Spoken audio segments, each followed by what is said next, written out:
The following podcast contains naughty language and ridiculous situations. Listener discretion is advised. I had a really good intro plan, but Monster Zero's being a complete fucking bitch because it's hot. So welcome to Trick or Treat Radio.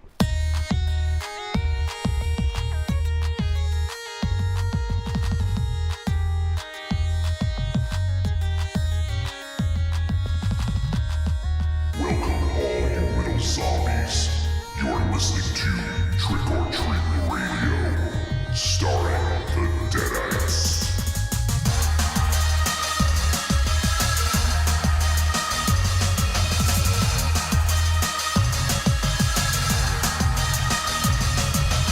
Welcome to episode 206 of Trick or Treat Radio.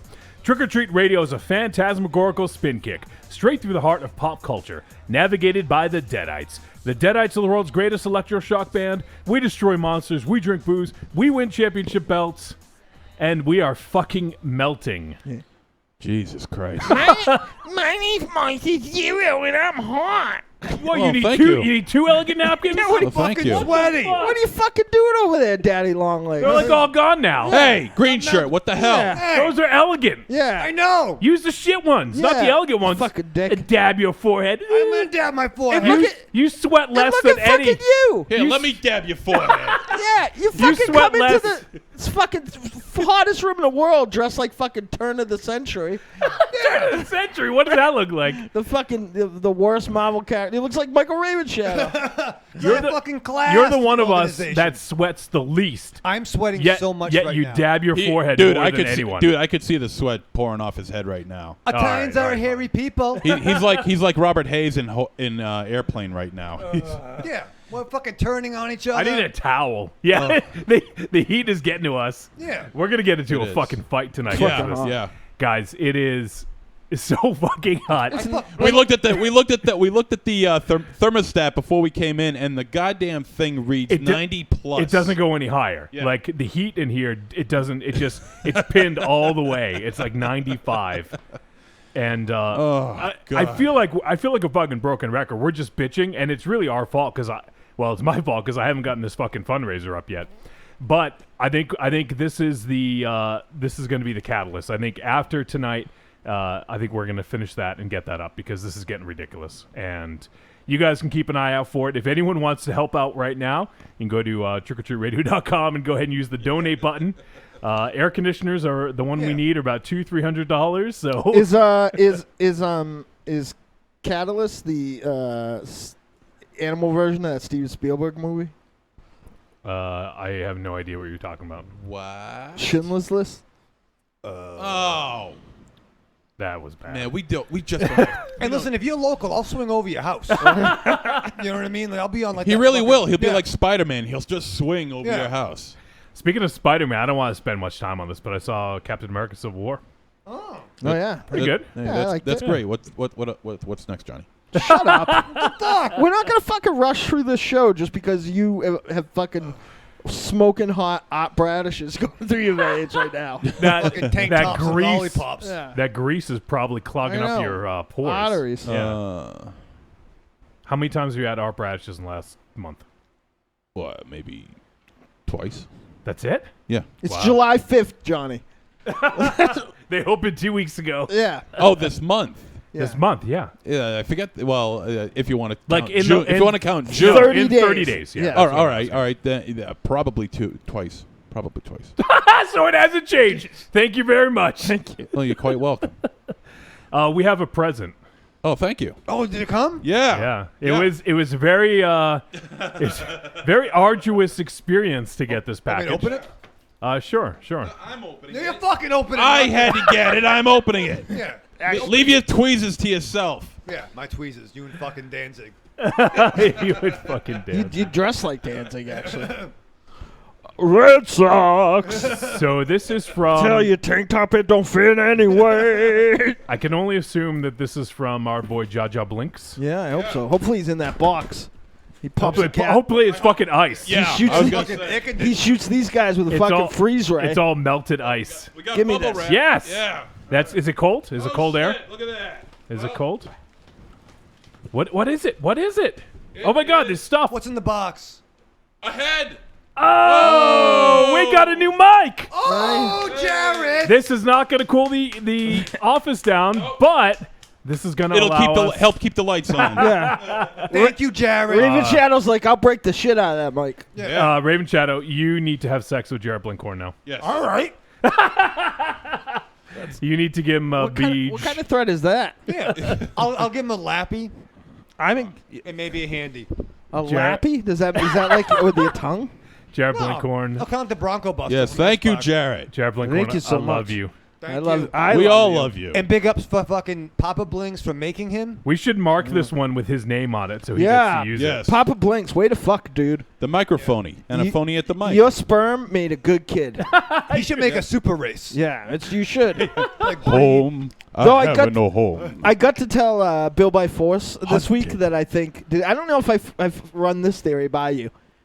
I think that Blinks is to Bill by Force as Cable is to Scott Summers. Like I think he's actually his child from the future. Yeah, but that Because they that give me a com- fucking hard time in yeah, the but same way. that completely negates Tony Blinkhorn, which I think is No way, bullshit. Tony could be like the fucking that ram thing that raised that like cow monster that raised Scarlet Witch and in Wondergore? yeah, I Wondergore. fucking hate Wondergore. I love Wondergore. Oh. I fucking hate when you talk with your mouth full No, of but pizza. it is Wondergore. That's exciting. We'll Yeah. put that on Blinks' Yeah. I think it's gonna be a long, long time before I'm raised by a cow lady. Look at that. Thank you, Blinksy. Yeah. Love you, Now man. Look it at that. That turns looks out great. we're not mutants at all. No, no, no, no. I mean, he could have brought it. Magneto's not our dad. He could have brought it last week, though. Why? Well, when you guys, yeah, but you like sharing a microphone with Monster Zero, and I like having Blink sit next to me. I liked when Monster Zero burped on it. That was my favorite part. Yeah. Oh, we got another cord too. Oh, nice. Thanks. It's a Honda Accord. Yeesh. I'm not gonna be funny because I'm fucking hot. Yeah. There's a fan. I have a fan on the floor, folks, and it feels like when you sit too close to a car that's running, it's just blowing fucking hot air right up my shorts. I don't even. But I'm too hot to Which bend is down kind of and turn it off. that must be a new feeling for you because usually you Blow up. blow hot air out of your shorts. Ooh. See, hot as hell in here, and I could still be funny. What's amazing is it's hot in hell in here, and this is probably the first time you've ever been funny. Oh my God, I am sweating like I'm playing sports. Oh. Breaking news, Wolfie. People say that they don't think that snuff films exist. Oh, shit. Who have you had that conversation with? Conversation about what? Like, who have you been like? Like, where have you been? Like, what coffee shop were you where somebody is like, well, I don't think snuff films exist. The police station. Yeah, and you, and you were like, they do exist. Of course they exist. Yeah, but who have Yeah, you but ever you heard said say they didn't yeah, exist? you said that you didn't think they did. Haven't you seen my collection of tiny shoes? Shut up. I've always said Where that. have you read this? I'm That's what trying I to wanna tell know. you. Shut up. Tell me where you read this. God damn it. Jesus Christ. You're fired. I've read on I've certain always- areas. I've read on certain areas that they say Name that- these areas. What do you mean name these areas? Jesus fucking Christ. down. Hey, Name them. I The read news. them. I read these things only in passing. Where? It's not- will you shut up? In Channel 1 in Jesus homeroom? Christ. God damn, man. Is it Shut Justin up. Gunn, Channel 1? Yeah. Don't you have a pizza to eat? Shut up. Hey, why don't you go fucking... Yep, good one. Sixon works. Turn of the century. On your big fucking one-wheeled bicycle. Fighting Cat in America. So what do they? I'm glad who says Scourge this? And killed where you. where do they say this? Yeah. I have just read these in certain in articles of horror articles that they say that they don't exist. Only in passing. I don't remember where I read it. We hung out with somebody that wrote a shit ton of time for Horror Hound this weekend, so we don't have any patience for your shenanigans. That's right. Let's Mars talk about that real quick. I would be remiss if we forgot to mention the hospitality of one Mr. By Force. Yeah, it's awesome. We went to a cookout at Bill by Force's house this weekend. Even though Where were you guys? I have some problems, Johnny. Even though I was dying, I got wheeled I was there, at work. and it was great. Hung out with my dad. My dad was there. Yep, Mr. Chris. Mr. Chris. Eric from Bloody Good Horror was there. It was real cool hanging out with him. You did kind of fanboy out a little bit. Yeah, well, he's my fucking favorite. He's very small. He's very small. I could just put him on my lap and do like a ventriloquist act. I don't think he'd want you to do that. Maybe you're probably right. There was the Neal family was represented there. And there's just more great people than we could possibly name because we'll forget people. But it was awesome. So, Monster Zero, I think I see your friend. Is this your friend? Yes. You have a friend who has tuned in. Yes. This is Amy Vampy. Yep. And she is a hardcore toy collector. She loves all the Thundar the Barbarians and the Castle Grayskulls and the Transformers and all this other stuff, and she's really into like collecting sounded like my Nintendo grandbaby. 64s and the Nintendo. He can name every toy that she has, but he doesn't know who talks about snuff films not existing. Yeah, but he didn't name any actually. Real dick, He didn't name any toys. He just named like weird. He's like I'm Castle glossing over it. Grayskulls. Yeah, I'm glossing over it, Baldy. What's the matter with you? The Nintendo Entertainment Systems. All your Pokemans boy. and your Star Trek. Man. With your she likes the matchboxes. Yeah. Great. She likes the swivel arm grip. That's great. That's great. Pick on the new listener. Oh, no, we're picking picking on on you, you! motherfucker. Picking on the new you! listener. Not her. Well, stop picking on She's me. fine. She says toys are way better than snuff films. It's true. That's true. It is very true. That is true. Johnny, I've read on certain sites that toys, people say that toys don't exist, but I have always believed they existed. The joke is really getting old. To whom? To everybody. To you. I am still thoroughly everybody. entertained. Doesn't take much to entertain you. You watch wrestling, for Christ's sake. Oh, yeah, but you can tell us. Yeah. Says the guy that can Tell us everything that happened on Monday Night Raw Yeah. all the time. He's like, I don't The hell watch I wrestling, can. but Or- then New Day came out. or he can name like the top, like the first 3 rows of fucking people at ECW shows in 1997. Oh, that was That's Sven. 1997 when it was awesome. That was Biff in the back. It's better now than ever, sir. Spinal bifida. Yeah. ECW over. But anyway, as I was saying, she like I said, she's a hardcore toy collector, and she puts up video blogs on Okay. YouTube, and I am a subscriber to her Nice. channel called Planet A, and it's her videos are at times are very, very brief, but they're it's fun watching. We don't know anything about brief. Yeah, no, that's true. Now, Shut up! Are Just people, shut up! Are people? Is there a lot of Just commotion shut that it's too up. brief? Are they complaining that it's too brief? No. And she's I think we're showing gonna up. get down to our brief soon. It's Yeah. fucking Let's hot. fucking do it, dude. Let's just. And so, and Like- also, Jesus He's the Christ. Italian Superman. He's got his fucking chest hair makes an S. I don't want to see that at all. His chest hair makes an S. Oh my You don't God. even. You look like one of the CGI monkeys in the new Planet of the Apes films. I don't want to see that at all. Jesus I take Christ. my sweater off. It's hot. Oh, So when Amy you can't- Vampy says, "Do it." Ah, yeah. There you go. When you run out of scouring pads, you just Right. rub the dirty dishes on your chest. Yeah, whatever it takes. Yeah, it looks like the con man in the Planet of the Apes over there. Patsy wants to know why you're wearing a sweater, Raven Shadow. That's fucking. I know. It is hot in here. It's fucking factory issue, brother. What's the name of that website? The name of her channel is Planet A, Planet A. and she does put up pretty good videos. She was just at a couple of cons not too long ago, and Toy World cons, I think. We they got a call it, couple whatever. cons in this fucking room. And it's fun. It's fun watching her, and gives us some information on the toys that she's collected and stuff like that. So it's pretty interesting, and I suggest you subscribe. I'm looking right now to see if I can find. Holy sheep in a Shanghai basket. I am subscribed. How'd you find it? How do you How did you subscribe? find it? And I didn't. I don't know, but you'll know, Ask but you'll know Raven when you Shadow. found it. There's definitely a Nintendo 64 here, though. He wasn't lying. Did you just read off the top 4 things, like the top 4 No, I'm just telling you. rare I Transformers subscribe. G1? She collects G1 Transformers that, of course, I'm a big fan of. Of course and- you are. Yeah. Well, that's what attracted me to her to begin with, was the fact that she was a big Transformers geek, and I'm like, I'm right up there with her, man, and it's awesome. For some strange reason, I think I would enjoy listening to her talk about it more than you. If we could switch.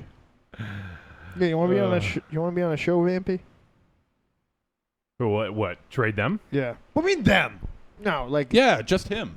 Oh, No. I see Planet A. Okay. Well, Yeah, I there got you it. go. I am. Deadites are subscribed. There you go. Does that mean I'm subscribed? 'Cause I No. like, No, Sure. no, you don't know how to subscribe to shit. How do you make it so I'm subscribed? you go to You go to probably don't YouTube. have a YouTube channel or a YouTube ID. I'm guessing you don't. Why do you need an ID? How did you Oh, subscribe God. to All things? right. All right. I'm over It's 18. too hot for this shit. It's just too damn hot. I'm over 18. Yeah, idiot. I clicked that button. Are you over 18? Yes. Your porn tube thing, I think, works. Just try to put that in. Word? All right, cool. yeah, Yeah. just use that. And what are the odds? I'm up after 12. Let's watch the fucking film. All right. I What, am, what were we talking about? I don't even know. I don't even know. We gotta do True intros. Blues about a We gotta do guy. intros. Oh, and she says, and boobs. Don't forget the boobs. I, All right. she- Well, she- that, that's what you were talking about then, Dynamo. She makes When- that very obvious. When did I talk about boobs? Not one time. No, but your reaction now, it all makes sense. Right. Yeah. And she says, and you guys are too funny. I'm dying over here. Don't die. We're dying too. Yeah. We're We are dying too. but literally not gonna be- die. Yeah, but not 'Cause because so we're hot. laughing at each other, but No. because it's so goddamn hot in here. I was fucking 312 when I fucking walked in. 312. Pounds. That was your fucking prison number. Man, it is fucking hot as the end of the world. Johnny, introduce these guys and then. I'm dapping my chest. Oh, don't tap it. That's God. that's the Oh, fucking grossest that's thing. gross. Oh, this hair on that. Oh, His That chest is- hair is coming out of his shirt. It's Oh, like, yeah. Oh man, you look like fucking Jeff Goldblum in The Fly. All right, let me go ahead and go around the room. I am Johnny Wolfenstein, the pencil pusher and producer of media for Trick or Treat Radio and the Deadites and the Grand Guignol Network. We also have Mr. Mortal Gunslinger, singer, lyricist for the Deadites, and one of the co-hosts for the Elm Street Kids Movie Club, Dynamo Mars. I found a magical place yesterday, Johnny. Can we go there? Is it cool? Yes, we can. It is cool. There is air conditioning. Okay, can we go? It's in Whitensville, Massachusetts. Okay, we're not that far. Okay, it is called. Tell me if you've heard of this fucking oasis of amazing. It is called the Ocean State Job Lot. Oh shit. Is that real? Yeah. yes, it's a utopia. And right of- next of to it, coolness. there is a place called the fucking Dollar Tree, and there's a banner in front of Dollar Tree that says 99-cent 3-ounce steaks while supplies last. Oh my God, I'm sure those yeah. are delicious. Oh my God, it's like in a Ebola outbreak waiting to happen. But like, no, I was completely overwhelmed by the amount of savings that I was in the proximity of at one time. Like quite a bit of bargains. You wouldn't believe how much money I almost saved. Yeah, like it's nice. If I had money to spend, Yeah, I would have spent a lot. I didn't buy a fucking thing, but I could have bought a cheap kayak. I could have. It's like Monster Zero buys right off the rack there, so I could have dressed like Monster Zero. There you go. It was nice. It was hot. I did buy a 99-cent thing of like, which looked to be fancy Raisinets, that taste like dust. But for 99 cents, what a fucking bargain. Michael Ravenets. Yeah. Diversifying. The toy section, is made up of entirely of those toys that you see on the website that always pops up on our thing of the super generic ones. Would Amy Vampy buy them? That's what I want to know. No, but I would watch a show if she talked about them.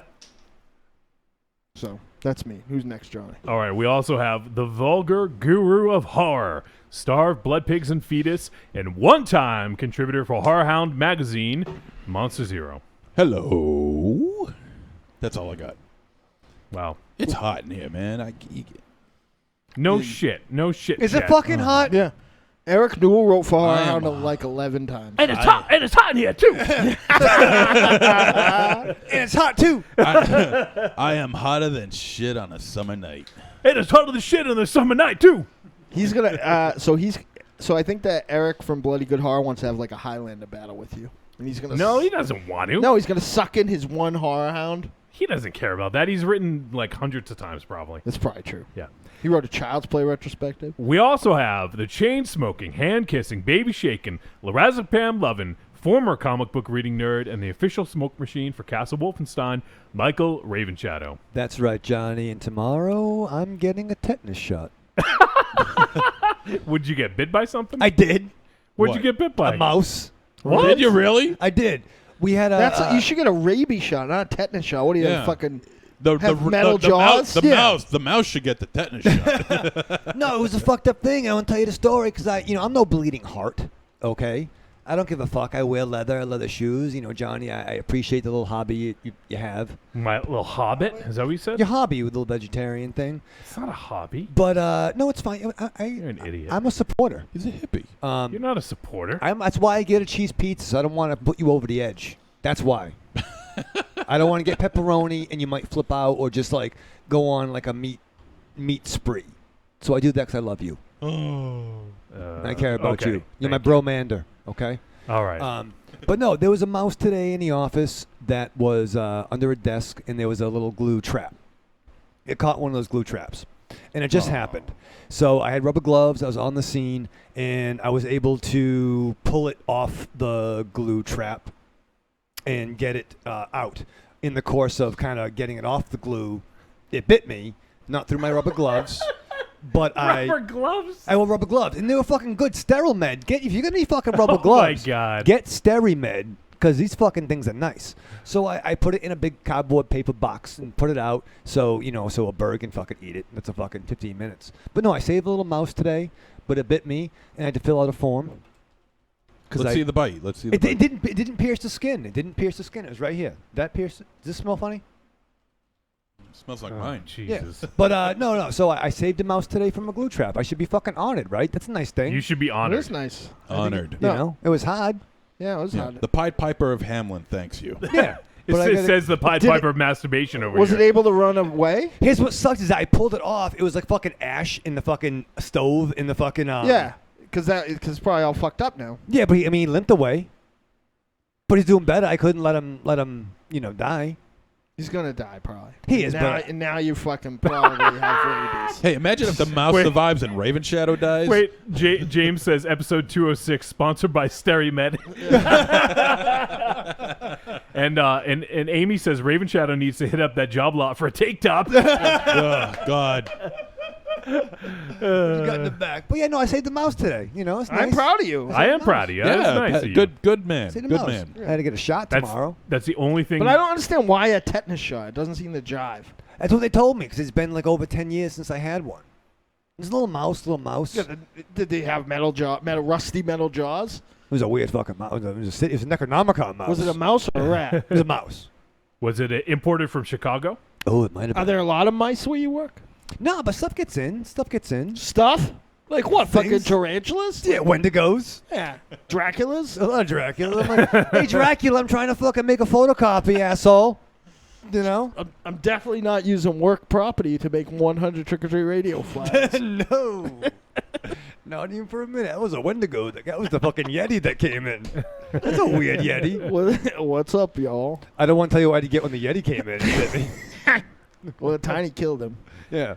But yeah, no, so I saved the fucking mouse, so I'm a pretty good fucking guy. You are a good guy. Yeah. Yeah, Now that mouse probably has congratulations. freaking whatever weird diseases you have. Oh. Yeah, no, yeah. First time Michael's hanging out. He says, evening family. What's Hope up? all is well with y'all. What's up, Fucking- baby? The fucking mouse now has unhepatitis. Unhepatitis. All right. We introduced everyone. Everyone has dabbed their forehead a few times. Not me. The mouse's name is Rocket. Rocket. Ma- Your pet mouse Rocket. That mouse is like, this kid tastes like Blarney Stone horse. Mars. Yeah. Danger mouse. I think we have Well, some stuff to talk about. 10:15 Lucky Dog Music Hall. 10:15 at 10:15 tonight. Yep, no. October 15th. Yep. As part of Rocket Shock Weekend, unofficially, because they refused to endorse us. The Deadites return to the Cove Music Hall, formerly the Lucky Dog Music Hall. Formerly Sir Morgan's Cove. Yep. And it's like an amalgam of the names. And we're not alone. No, we're not. Nope. That'd be awfully lonely if we were. We are joined by a band whose name I'm probably going to say incorrectly, but I think it's Rhetoric. Rhetoric. It is Rhetoric? Yes. Can't even say that right. Okay, Rhetoric. I didn't really pay him any mind at all, to be honest. Wow. Wow. All right. It's awfully nice of you. Well, whatever. And we're bringing our, they look cool. I haven't given them a listen yet, though. They look cool. That's how we judge things around here. But coming out of retirement, just like me, they didn't have cancer, but they smoked a whole lot of Commodore 64s and took a nap. Snoop. Ladies and gentlemen, Beaver McD, No. Captain Nope. Insidious, No. Agents of Chaos. I thought you were saying the old name. No. Oh, wonderful. So, yep. I love watching those Yep, guys. so excited to have you. And Get some comic books thrown at your face. I'm not going to announce it yet. I'll save it till it's official. And I haven't even talked to the booker yet. He's a fan of 3 band bills, but I was thinking of Is that like a special kind of mutant duck? yeah, I was thinking of one of my favorite opening acts today and actually talking about them. And the singer from that opening act called me today, and we were talking about their new thing, and I might be hooking that up. So Okay. it'll be pretty cool. The only thing that sucks is, if only Wolfie, Yeah. if only we had a cool host for that show. I take a cool anything right now. Yeah. That's true. yeah. Cool beverage. Yeah. But only if we had a fucking awesome host, right? Wouldn't that be awesome? Yeah. It sounds like you're setting something up. Yeah. It would be awesome. I wish we did have a cool host. But we'll just have to. I'm sure we'll find one, right? Hey, What? I don't know. I'm just excited to. I'm just thinking. I'm sure we'll find something. Yeah. Yeah, I could I submit. couldn't imagine anybody really. No, I can't either. No. You've already done it, Room Shadow. No, we want a good one. Yeah. Hey. What? Deadites. You wanted me, What the fuck? so here I come. El Goro will be at Rockin' Shock. Oh! Oh shit! That fucking scared me. I'm scared. I'm scared, dear. I felt like the mouse. Jesus Christ, that scared the hell out of me. I'm stuck to the chair now. I didn't know what the hell was going on. Oh, will you calm down? Somebody pull me off. Look how you're carrying on. That was way better than I ever could have anticipated. Can we play it again just so I can see? Deadites. You wanted me, so here I come. Dab your forehead. El Goro will be at Rockin' Shock. How is that for a fucking host? Oh shit. Wait, he's hosting? Yeah. He's the Oh, he's host. not just going to be there. No, he's the fucking host. He's the host with the most. He's the host with the You most. said we didn't have one. Yeah, well, I lied. Oh, you son of a bitch. Yeah. That's called a work. Yeah, I had some fucking. I didn't know he was gonna pop in there with a lantern and superpowers. How did I That's know? awesome. That is awesome. That's fucking great, right? The show just went off the fucking charts. Right. this time. It's outrageous, but that's not all. What? You mean there's Is that more? all? Yeah, that's more. There's more. If you buy before 9 p.m., Is it gonna be air conditioning? No. Well, there's a new owner, so it probably will be air conditioning. Might even have running water. I'm sorry, And a that clean- was a little bit of. And a clean toilet every now and again. Yeah, well, I used to just pee in the sink downstairs. I can't do that anymore.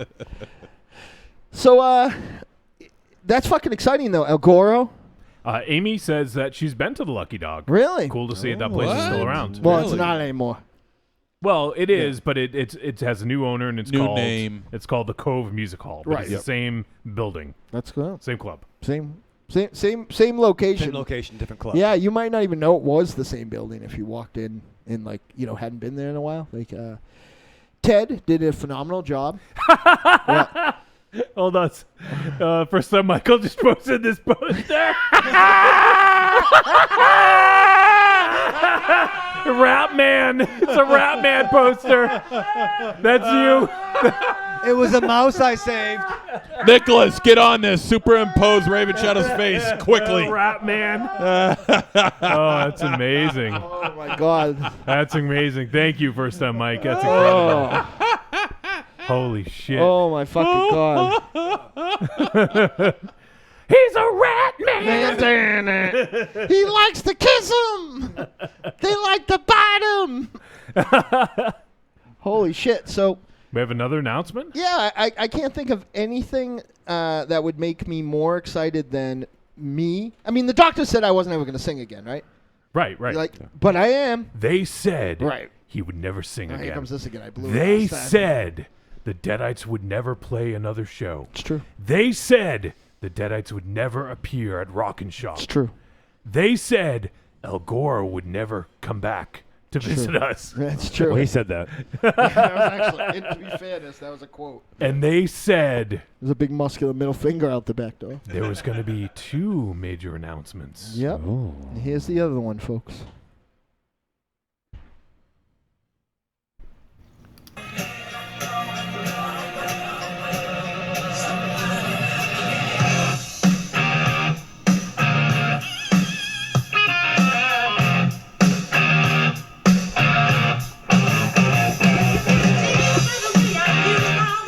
Hey guys, this is Alexander Yeah! Alexander from HorrorMade.com, formerly of Haunting TV. Still of Haunting TV, but we've been a little dormant as of late since me and Miss Andromeda have switched to being professional writers now and bloggers and all that.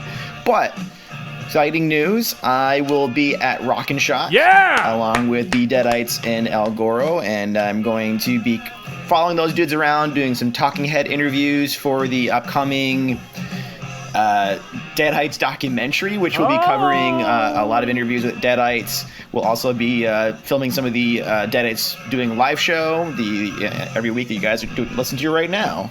We're filming some of that and we'll put into the documentary. It's going to be pretty exciting. I'm excited to do it. I have a history of filmmaking. I also, if you can see my web series, Haunting TV, or Haunting Light on Haunting TV on YouTube, you can kind of get an idea of what kind of visuals we can do. And with the blessing of the Deadites, which all you guys can help me get this by Twittering and Facebooking and saying yes, please, I would absolutely be honored, which I've been talking to Dynamo already about doing, which is a music video for the upcoming 20th Century Bastards for Double Damage, the song Double Damage for 20th Century Bastards, the new Deadites album that they are currently working on, which is super freaking exciting.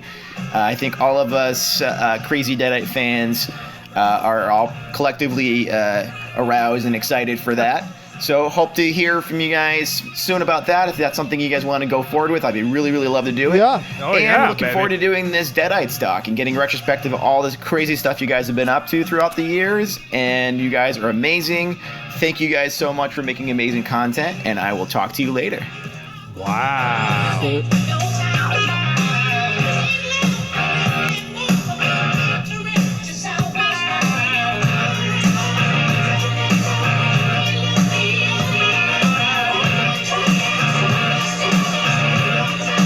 Wow, what an announcement. Yeah, so it's kind of been rumored for years, and we were kind of looking for the right person to make it happen. So it's going to be, it's going to cover, the Deadites, Trick or Treat Radio, and Monster Hunting, and our live show, and everything else that weekend. So, if you are a friend of the Deadites and you want to be in this film in some capacity, I can't think of a better reason to come hang out with the Deadites and El Goro October 14th, 15th, and 16th as part of Rocket Shock. So Wow, man. It's going to be a I can't fucking wait. amazing. A I whole wish it was- weekend. I was just fucking That October shit is, now. So- That shit is tight. If you guys out there listening to us, whether you're watching the live show or whether you're listening to the podcast, if you want to be in that music video, if you want to be in that documentary, you just got to show up. yep. Rock and Shock weekend, October 14th, 15th, and 16th. And then especially at the Deadite show, October 15th at the Cove Music Hall. Right after Rock and Shock, we're going to go hang out right at the club. The party is going to be right there. Yep. Documentary, music video. Why would you want to miss it? Yeah, I mean, you'll see Alexander walking all around Rocket Shock with, with the camera. So, pull him aside, tell him that you love the Deadites, tell him who you are. We're going to set up, I guess you would say, almost like a real-world style, video booth at one of those 2 locations. And hopefully some of our podcasting friends and our friends, musician friends from past, present, and future will, sit down and answer some questions that...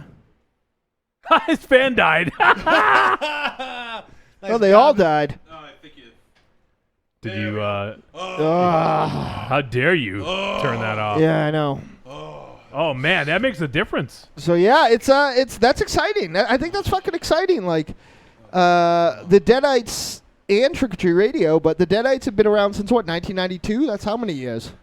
That's a lot of years. That's a lot of- almost 25. It's a lot of fucking history, you know. And And that's a lot of candy. yeah, and I'm not. There's a lot of shit going on that I'm not at liberty to talk about. But I don't even know, like, there's shit going on that weekend that is even fucking cooler than that. So don't don't miss your opportunity to be part of a cool convention, a cool weekend, a great live show. I'm very excited, and most importantly to me, like, I consider myself as anywhere near as important as the opportunity for people from all over to get to meet and hang out with El Goro, or to be able to hang out at that movie. But, like, I am very proud to once again step onto our home stage in front of our home crowd, and hopefully some, every Halloween we have a lot of traveling friends, but in front of some traveling friends, and not be able to sing very well, but be able to sing, in my own rock and roll stylings, because they didn't know if I'd be able to talk again. They said. They said I was going to lose 40 pounds just by talking about moving. MZ, Amy Vampy says that actually sounds awesome. I'll be at Rock and Chalk. Really? Wow. There you go. We'll be well. Or come be in the that's movie. great. Yeah. We have Lost Atlantis hanging out in the chat room. Oh, no. She yelling at me. She still? says, "What's up, kids? Hey, how are you? Guess what? What? Team Agent Nicole. That's what." Oh. That's fair. And Amy also says, "I saw Wednesday 13 with the 69 Eyes at Lucky Dog. It was a pretty cool club. I remember some huge comic shop not too far from there." Oh. That's Raven Shadow's stomping ground. Yeah. Happened to do some time. Wednesday. Yes, you do time. Wednesday 13 was supposed to open for us at the Lucky Dog once, but our old manager fucked it up. So I wonder what. Then we hired Raven Shadow, and now I and wish Jack we Ketchum. and Jack Ketchum. Now I wish we had that guy back. and now we're back at the Cove. Well, thanks. October You had a lot to do with 15th. it. Got a documentary. Good thing they called us. It was good work setting up that documentary. Yeah, it was great. I was Yeah, talking. and El Goro. I'm like, yeah, excellent Alexander, work. you got a camera. Yeah. What are you doing? Okay. Film the fucking Deadites. Yep. And I'm like, girl, you got a beard. Yeah. I'm not sure where Ohio is, but Yeah. why don't you come to Right. New England Yeah. in October? You had nothing to do with either of those. Yeah, no, I don't want to take the credit. Thank you. You're right. You I ought to. am humble. Yeah, thank you. I am humble. What's up, Alexander? He asked. He said, "Hey, Wolfie." What? I don't know. That's what I'm asking. I'm asking what's up. And it ends there. I got a lot to say, Alexander. He's afraid that the fucking werewolf of London's behind you. All right, so we should probably head to break in a few moments. We got a movie review. You didn't even mention what you were talking Yeah. No, I haven't talked about anything. We had some exciting announcements. So Yeah. tonight, we are going to be reviewing the flick Dead Rising Tonight. Endgame. It is based on a popular video game series called Dead Rising, and this is actually the second film in the series. It's I'll tell you about it's kind of a bit of a funny story as to why we're doing the sequel, Yeah, but I'm fucking intrigued. I'll talk about that when we review the movie. Good. I want some fucking explanations. I'll be right back. Not going to throw up right now. All right, Mars is not going to throw up. So we're going to do that, and then we're going to do a double tap later on. We're going to tell you about some of the cool media that we've been digging, maybe some music, maybe some comic books, movies, toys, maybe. So we'll be doing that a little bit later, and then we'll finish things up with some voicemail that you fine folks have sent us. And we may try to end as close to 3 hours as we can tonight, because it's actually getting a little cooler, but not much. But that's only because the fans are on, I think. Yeah, it's like 2 degrees cooler in here than when we started. Yeah, it's fucking getting cold. All right. Yeah, getting cold. Yeah. So before we do that, though, let's talk a little bit about ways you could support the show. Now, trickortreatradio.com is your home base. Go there, and then you can go ahead. You'll see a few things. You see the Horror Pack icon. You click on that. You sign up for Horror Pack. You get 4 DVDs, 4 Blu-rays delivered right to your door every single month. And it's pretty reasonably priced. I think it's between $18 and $25-ish, depending on which which option you pick, whether it's DVD or Blu-ray. And they have some pretty cool stuff, and they do. I think they're trying to get more exclusive stuff or rare stuff. Really? So Nice. go ahead and give that a look. We get a tiny bit of a cut if you do sign up through our link. And below that, you'll see an Amazon logo, and you click on that. I know all you folks like to shop on Amazon, right? I know I do. I do. I order almost everything from Amazon. Dog food, cat food, Raven Shadow food. Yeah. Where do you think I get your Rat pizza? food. Oh, Rat shit, man Rat food. Catman dude. Catman dude. So, but if you guys do use Amazon, please use our link because you do your shopping as normal. Nothing will change for you. But you go ahead and click on the link on trickortreatradio.com, the Amazon logo, click on that. Everything you purchase in that session will get attributed to us. The awesome thing about that is it doesn't cost you any extra, Raven Shadow. But if we can afford an AC, it'll help keep the clothes on. Oh, that's really good. You know what I'm saying? Yeah, Like, that's really good. It'll help keep the clothes on. All right? Because no one wants this. No. You know, Yeah, nobody wants to look at Raven Shadow's goddamn Chicken scouring. Are you pad. doing a Schneider Man? Look at him. See that? Oh, Look at shit. that. He's doing a Schneider Man. Representing right now. I got Schneiderman, Schneiderman does whatever Schneider can. So, yes, if you do use Amazon, what I would recommend, you don't have to go to trickortreatradio.com and click on that link every single time you shop at Amazon. You can go ahead, right-click on the Amazon logo and save link as, or copy link location, or whatever you want to do, and you just go ahead and save a bookmark of that. And then every time you go to Amazon, you have a bookmark already saved using our link. It's awesome. I know folks out there, I know a lot of you guys use Amazon, and you may not be using our link. I would implore you because it you know, it just will Change help your us ways or we'll beat the crap out of you. Slow it down. Slow it down. out. From the guys that are not very intimidating or imposing. We'll call Aries. Yes, we'll call it. Hey, I might fight like a girl, but my screams could be ear piercing, okay? I bet most girls could kick your ass, so I don't like that. All right. Also, we have our friends over at XSplit. XSplit! They provide the live streaming you see here. So whether you want to do a live podcast like we do on Wednesday nights, you want to do a Let's Play, a Watch Us Die like our friends over at Haunting TV, you want to use XSplit for all your streaming needs, go ahead and we also have a link to that right on our website, trickortreatradio.com. Click on the XSplit logo, and it'll bring you right to their site. You can sign up, give it a shot, and experience all the awesome they have to offer. All right, I think, and we're also, I mentioned earlier, but we are going to have that fundraiser up. I promise you, even if I have to sweat my ass off in the studio after the show tonight, I'm going to finish that up, and we'll get that up, and then we'll post the links up on Twitter, also on the Facebook group, which is fib.trickortreatradio.com. Go right, that link will bring you right to the Facebook group, and if you're not already a member, you can go ahead and just invite yourself, and we'll let you in. And also on Twitter, at the Deadites, if you want to go ahead and tweet at us or follow us there.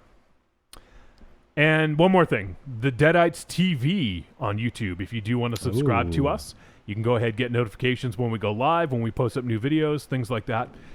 Yeah, we just got a new subscriber today, so. Oh, we did? Yeah. Yeah. Oh. So Amy says, I want to help promote you guys. When I come up for Rock and Shock, if you guys have some little cards or flyers, I'll pass them out at some of the other horror cons I go to, like Chiller and Monster Mania. Well, we do have them. We totally do. have those. Yeah. We got them. We finally got some nice ones. Yeah. I got some Post- 8x10s in the back, too. if fuck you your want to 8x10s. check those out. Nobody wants your 8x10s. Well, Unless they got a bird that they got to line a cage with. Lots We just got a whole bunch Yeah, we got a of bunch postcard-sized cards. postcards. Postcards that promote our show and the Deadites band as well. So it's a twofer. It's a twofer, yeah. All right, so Thank we you. need to head to a break, though, because I think we're all going to go downstairs and try to cool off for a few minutes. Yeah. So this may be a slightly longer break than normal. I may edit, if it ends up being long, I may edit on the podcast. So for you podcast folks, you may not notice the difference. But those listening live, stick with us because we're going to go downstairs and just cool off for a few minutes. But we'll be back. I am going to play, it's an instrumental track. You guys will hear the full version on 20th Century Bastards and also on the video that Alexander is going to make. But I'm going to play Double Damage to give you a little sneak peek of that track without vocals, just so you can hear what that sounds like, and you could be part of that video if you're here for Rock and Shock. So, Raven Shadow, Yes, you sit down to watch Dead Rising Endgame. I did. What do you do to prepare? Well, it's not much. I did prepare the usual stuff, the drinking, the smoking, that kind of stuff. But what I did during was judge you, Johnny. For probably the third time, I just judged you in your decision-making process. Okay. And I was concerned. Yep. And I watched the movie. Did I like it? Did I not like it? Let's find out. But before I did any of that judgment, you know what I did? What? Strapped on. Do you love a scary story? Do you love to dance? The Big Scary Monster Haunts at Midnight is a collection of dark songs about sex, love, death, revenge, and the end of the world. Brought to you by the world's greatest monster hunting electroshock band, the Deadites.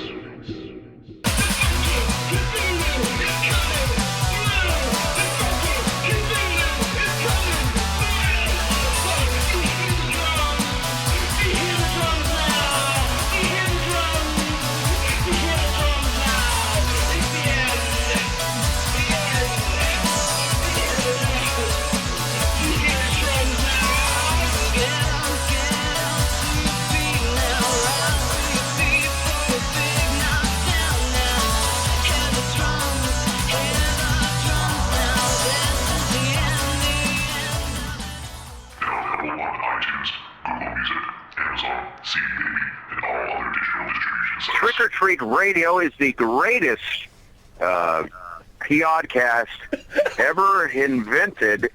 The spelling is very bad. I'm not sure who wrote this. And the Deadites, is that a company that procures houses? The Deadites. Oh, it's the Deadites. The Deadites are a fantastic musical act. That is what I was supposed to say. And there you go. There it is. Cheeseburger. Remember to rent The Fly, because that's a good movie for making love to. Jeff Goldblum, thank you so much for joining us, and hopefully we can get you on the show again sometime soon. I'm Ruby Burble. What's up, y'all? It's me, the Yeti. Telling all the ladies that they couldn't be more fine and that we should knock those boots like Frankenstein. When I want to get my nerd on, I go to Facebook and I go to the Trick or Treat Radio Facebook group. That's the place where I get to talk about all the hip new horror movies, all the cool comics, Like comics. RPGs, video games, you name it, we're talking about shit on there. And you could not be any cooler if you were the coolest kid in school. Be the first kid on your block to swing their cock over at the Trick or Treat Radio Facebook group. Just go to Facebook, search for Trick or Treat Radio, ask to join, and it's like Nerd Nirvana, baby, without the shotgun blast.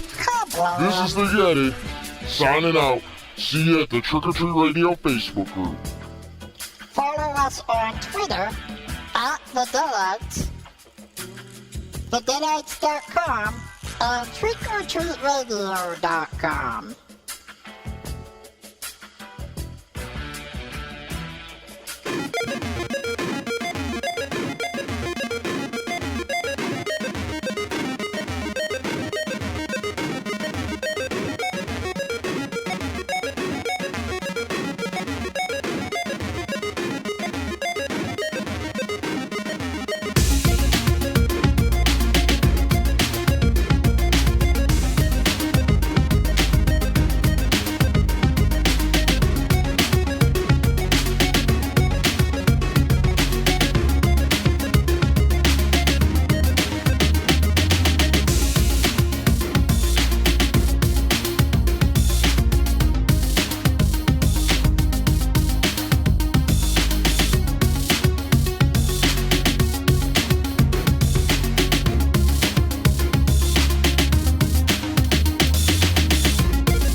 And we have returned. Hey. Holy shit. It is like night and goddamn day. We were literally all laying down on the floor downstairs on the first floor. I was fucking attacked by moths. Well, that's because you go outside and Yeah, smoke. That's your own fault. There's so many moths out there. Yeah, but Moths if you and didn't mice. smoke, you wouldn't be attacked by them. Yeah. You know why I wasn't attacked by moths? Because I don't fucking smoke. Yeah. Well, can I And smoke? neither does Well, actually, Wolfie. he still sort of was because they snuck in when you came in, you asshole. There's so many of them. They formed their moth key. What? Like in the old cartoons, you know how they would like form like bows and arrows and shit like that? They're smart. What? Smart All right. moths. We're going to talk about a flick. Good. Yeah. We are going to talk about Casablanca. Dead Rising Endgame. This flick is from 2016, is an action horror, and it is 96 minutes long. Directed by Pat Williams, written by Tim Carter and Michael Ferris, and it stars Jesse Metcalfe, Keegan Connor Tracy, Jessica Harmon, Dennis Haysbert, Maria Avgeropoulos. How about that? Teach Grant, Dakota Guppy, Naomi Kyle, and Stephen Lobo. That's your friend, Raven Shadow. Lobo McFadden. Oh, no, the last Zarnian. Lobo. His name that means he who devours your entrails and thoroughly enjoys it. And the synopsis we have is... And there's one more guy you forgot. Who? Billy Zane. Oh, I was gonna hold that back, but okay. In Zane in the Membrane. In the brain. And synopsis, Dead Rising Endgame drops us into the zombie-infested quarantine zone of East Mission City, where investigative reporter Chase Carter must stop a secret government conspiracy. Yes. That's the synopsis. Yes. All right, let me pull up my notes here. And first off, let me say this.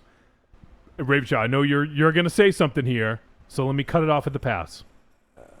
So this flick, I was originally going to review Dead Rising Watchtower, which came out last year. Never hit VOD. I kept looking. I was kneeling before VOD. Never saw it come across. And I was like, all right, what the fuck? So I saw this on the radar, and I was like, okay, Dead Rising Endgame. They must have changed the name. And right after I picked it, I found out that it was a sequel. Because the reason why it didn't hit VOD is because it was released free on Crackle. Crackle.com it's a website that is actually owned by Sony. Ravenchar, you're not even listening. I'm reading the chat room. Owned by Sony. Changed the name. Couldn't find it. Go No, Crackle. I never say anything about changing the name. No, you thought that it changed the name to be something else. I wish I could change your name. Kind of like Gleaming the Cube became a Brothers Justice. What? Yeah. If you look the who's the guy? Who's your boy? Christian Slater. Thank you. The skateboard movie Gleaming the Cube. Yes. Good movie. Which is yes, but a couple years later it was on the network TV and it was called A Brothers Justice. Really? Yeah. So you didn't fucking know that. But even Hut, I'm fucking dropping science. So this is streaming for free. So go fuck myself. Yes, on Crackle. And Crackle is a free digital site / app owned by Sony. Yes. And that's the reason why, is because it was made by Sony, I think specifically for Crackle. Now they have, I think they have a show, if I remember correctly, I think it's with Seinfeld. It has like riding in cars or the whatever. Cars. Yeah. The Boys or something. Like they have a few shows on there, and they have some old cartoons and some other things. But remember MZ when we talked to Joe Bob Briggs, and he was talking about how networks get a bunch of films and then they create channels just to like drop them. Right. I have a feeling Crackle might be one of those dealies. It wouldn't surprise me. Yeah. It would not surprise me. So that's why this was so confusing, because I thought it was going to be dropped on VOD and it never appeared, and then this one showed up. Right. And this one never hit VOD either. So, but I got to the bottom of it, and I don't think it really matters that this is a sequel. Yeah, I mean, it doesn't seem like you have to follow any story from the last film. Not really. I mean, there was like maybe a character or two that are kind of a surprise that if you'd seen the first one probably is like, oh, that person's there. Yeah. But not a big deal. And the star who plays the character Chase Carter is played by Jesse Metcalfe, who Raven Shadow starred in the movie John Tucker Must Die. Not Dale Tucker. Oh, John Tucker Must Die. Yeah, he played John Yeah. Tucker. He's Dale my dude. Tucker Must Die is the sequel. You can find it on Crackle. Yeah, not Dale Tucker Must Die. Nice. John Tucker. Did you ever see that joint? I'm fucking work. It's on the list. It's on my queue. Well, you seem to like Dale Tucker Must Die, so I Yeah. thought maybe. Yeah, I make my own movies. It's me. It's me. I play the parts. Oh, God. I mean, All right, so where's Dynamo? I don't know. I think he's dead. The moth got he may not be able to get off the floor. The moths took him away. the moths. Here he comes. I think he's crawling in. The moths have them all like not Gallagher. Who's the guy? Gulliver's Travels. Gulliver's. Not Gallagher's Travels. That'd be weird. Gallagher's Travels. Oh, he's crawling in now. Here he is. Sally Forth. Start smashing a bunch of Lilliputians with a goddamn sledge-o-matic. That's a fucking movie we should write. Yeah. let's start working. Gallagher's Travels. I like it. Yeah. Come on, Is Gallagher's that going to be one Travels. of our movies? It is now. We've got a fucking green screen. Mars, what do you think? I'm eating this gummy bear soup that somebody left in the other room. Oh, those are from Team Agent Nicole. Oh, thank you, Team Agent Nicole. I'm going to drink these now. We're going to green like Gallagher's Travels. What do you think? Huh? Gallagher's Travels. Our new movie. Yeah. Yeah, it sounds fucking great. All right. Gallagher hits little Lilliputians. You fucking were Yeah. yelling at us not to waste time, and you're talking about fucking Gallagher's Travels. You came in the middle of this shit, man. Wait, Go so with now the we have middle. Hobbit with a shotgun, Yep. The Sixth Sense, Yep. Wolf Cop of Wall Street, Yep. Cannibal Run, Ooh. Phantasm 4, and Gallagher's Travels. Oh, it's gonna be a fucking. They'll all be on Crackle. Why did They'll all be on that network. Why did I have one on here called Fisticuffs? What's that all about? That's a short. I don't even remember what that was. I don't know. All right. So let's talk about this flick, all right? Oh, all I could do is smell the gummy bears coming out of that bag. They're probably melted. They're bouncing here and there and everywhere. Are they melted? Don't shove them all Here. in your mouth. That's gross. Here's a gummy bear. It's been in I my keep my pocket. pocket. It's all warm. They're dripping so- away. These gummy bears are cooked. Mars eats it. Take a sip. Patsy's trying to Oh, no thanks, man. Patsy's trying to take credit for those gummy bears just by saying he left them. I don't care who left them. Still Team Agent Nicole. Okay. All right, talk about this flick. Okay, let's All right, stay on you know track. what? No more So- Gallagher's Travels. So did you guys like that the State Farm guy was in this? Yes. Yeah, it was a big Allstate commercial. Is really what Oh, it was. Allstate, that's what it is, yeah. Yeah. Like a good name. You know what? I'll Zombies start are off. there. I'll start off. You know what? The time to stop making video games into movies should have happened long time ago. This is this is crap that's got to stop. They can never really come out with a decent. And people are getting pissed at making books into movies. Yeah. People are getting mad about that. No, I I mean, a lot of video games, the video games that have been coming out, that have come out with a movie adaptation, there's a lot that you can work with there. What about Pac-Man's Christmas? Well, that's a different story. I mean, that and Tetris, I mean, I don't know how they're going to deal with that, but really, I mean, a game like Dead Rising, Yeah. I mean, yeah, it follows a rather basic formula, but still you can make Have you played it? Yes, I have. Okay, just making sure. Yes, I have. As a matter of fact, I got it at home now, and it follows a very basic formula, and I think you got to try and inject something into the film that's going to make it at least watchable, and this film is It's been like four of these. Oh, I know. Second. No, I think there was a one before the Watchtower. No, that was. Oh, I thought you were talking about something else. Never mind. It was originally supposed to be just Dead Rising, then it became Watchtower, I believe. But who knows? Who the fuck knows? Since this one, I thought this was the original one at first. But it's a tiresome idea. I mean, Double Dragon. You got your Resident Evil, which is probably the biggest moneymaker, as far as video game to movie adaptation goes. Probably Warcraft. Warcraft? Yeah. Well, I think that did pretty good bank. But there was a franchise Yeah, of the Resident yeah. Evil at least. There's like 4 of them, right? So I think it's like 6 of them. yeah, I think it was 6. I think this is like the 7th one or something. I don't know. Yeah, it's some ridiculous amount. I haven't seen many. What about Mortal Kombat Resurrection? The first Mortal Kombat was good. Annihilation sucked. Annihilation was awesome. I hated Annihilation. What about Super Mario Brothers. Super Mario Brothers sucked. What about Now, like House of the Dead, that's like the worst of the worst. That was the worst movie I've ever seen. But it has such a high entertainment value. It does not. 0? What It about does. what Come about on. the Japanese Street Fighter films? Never seen them. With Sonny Okay, Chiba? so basically your whole synopsis Oh, is based here it on Super comes. Mario Brothers. No. Wait. House of the So wait. You're saying that my synopses is based on everything that I all these other movies that have come out that I've seen, with the exception of the Japanese Street Fighter films. Lame. What about Tomb Raider? Ooh, what about Womb Raider? What about Final Fantasy? Never seen Final Fantasy. What No, I have seen Final Fantasy, and I've seen both Tomb What about Raiders. Street Fighter? Yeah, Street Fighter, I've seen that too. It sucked. That was awesome. What about that Hitman movie? That was a fucking awesome.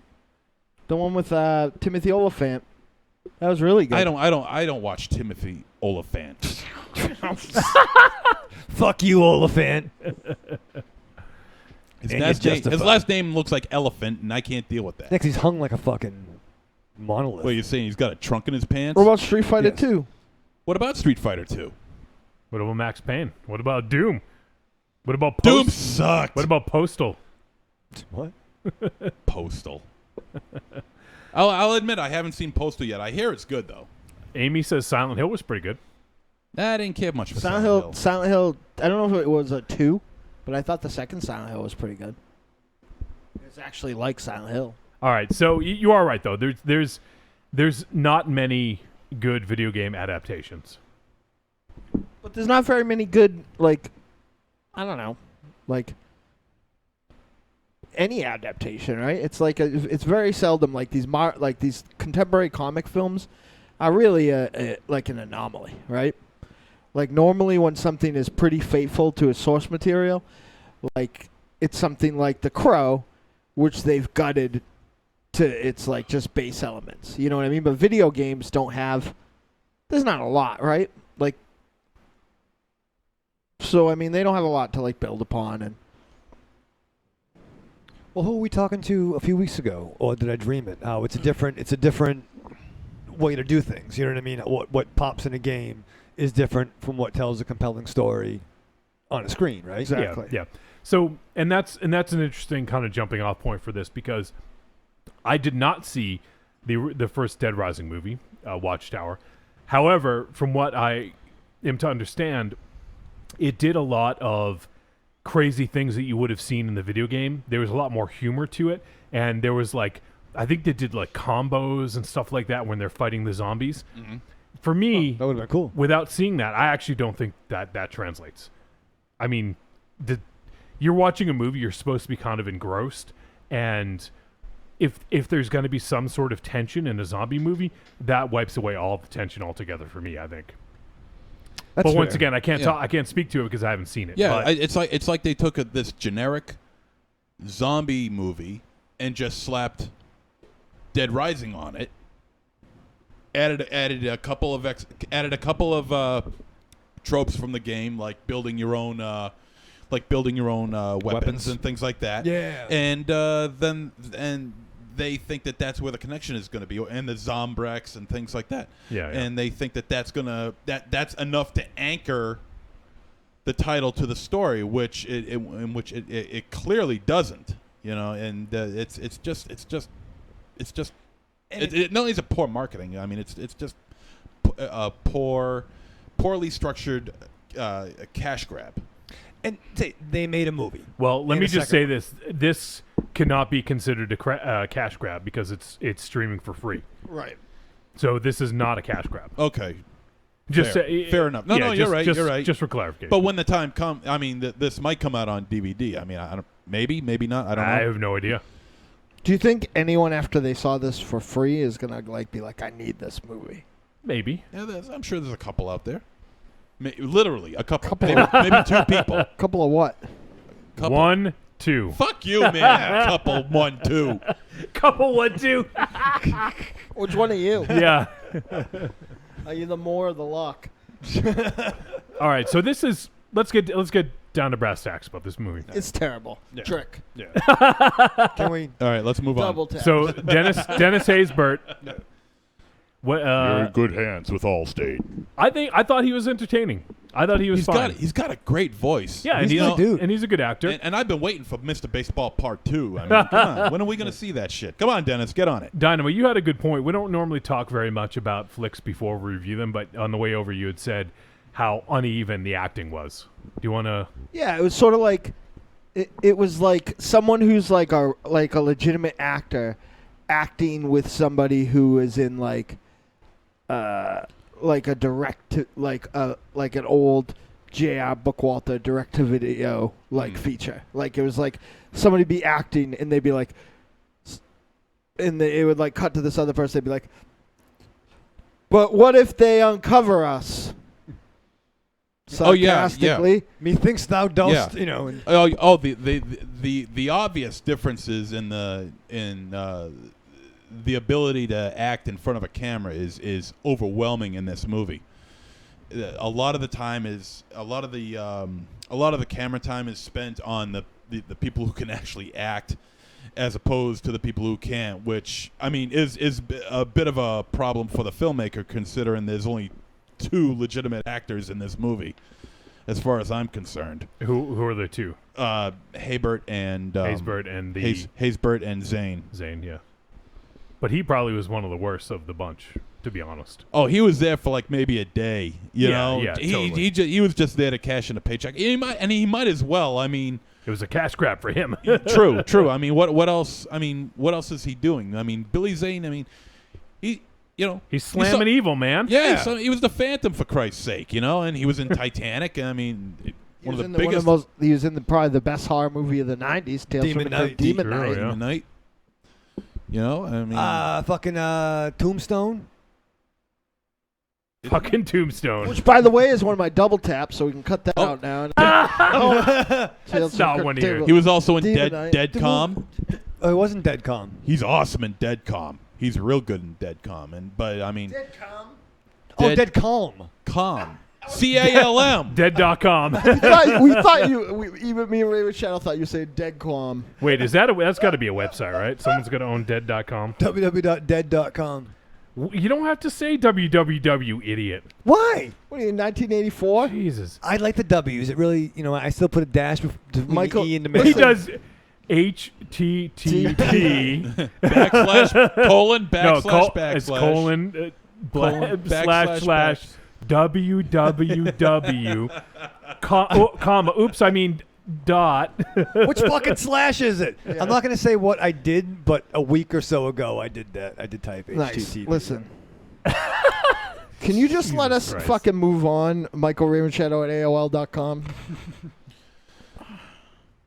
Move on to what? I'm kind of with Dynamo. And I mean, and this film is just filled with just characters you just don't give a damn about. They're all the same type of people too. They're just boring, faceless characters. Pretty, yeah. Oh, a very good-looking cast, which made me nauseous. Like the blonde, the brunette. Well, the guy is hanging upside down. The brunette was cute. Yeah, the brunette was cute. Who's the blonde? Yeah, the blonde. There was like 2 blands in there. Was she bland or blonde? No, I think she's blonde. She's Mr. Blonde. Yeah, like her. You're Mr. Brown. You're Mr. White. You're Mr. Blonde. You're Mr. Blue. Well, not much of this is making on the You're greatest Mr. hits. Orange. And you're Mr. Pink. Hey. Don't say it. Don't say it. Don't say it. We changed. No, it's just a bunch of faceless characters. I mean, anybody could have done the roles that these characters played. I mean, and that's everybody. Probably the only exception would be Haysbert. Because he does command a certain presence. Because he's got that really good voice. He's really got a great voice. Michael P.S. Hazelberg. I don't know why I found that so funny. Los Atlantis says Billy Zane, Demon Knight, good times. And then guest 457 says Zane and Demon Knight was the shit. Have you seen Dead Calm? First time Michael says Dead Calm is a fun movie. Dead Calm is a fun movie. That is a good. That's with Sam Neill and the redhead. Nicole Kidman. Yeah. Lawson Atlanta says you don't even have to type it, and then Agent Nicole says, "Who says HTTP //www anymore?" Oh well, we haven't met yet, but.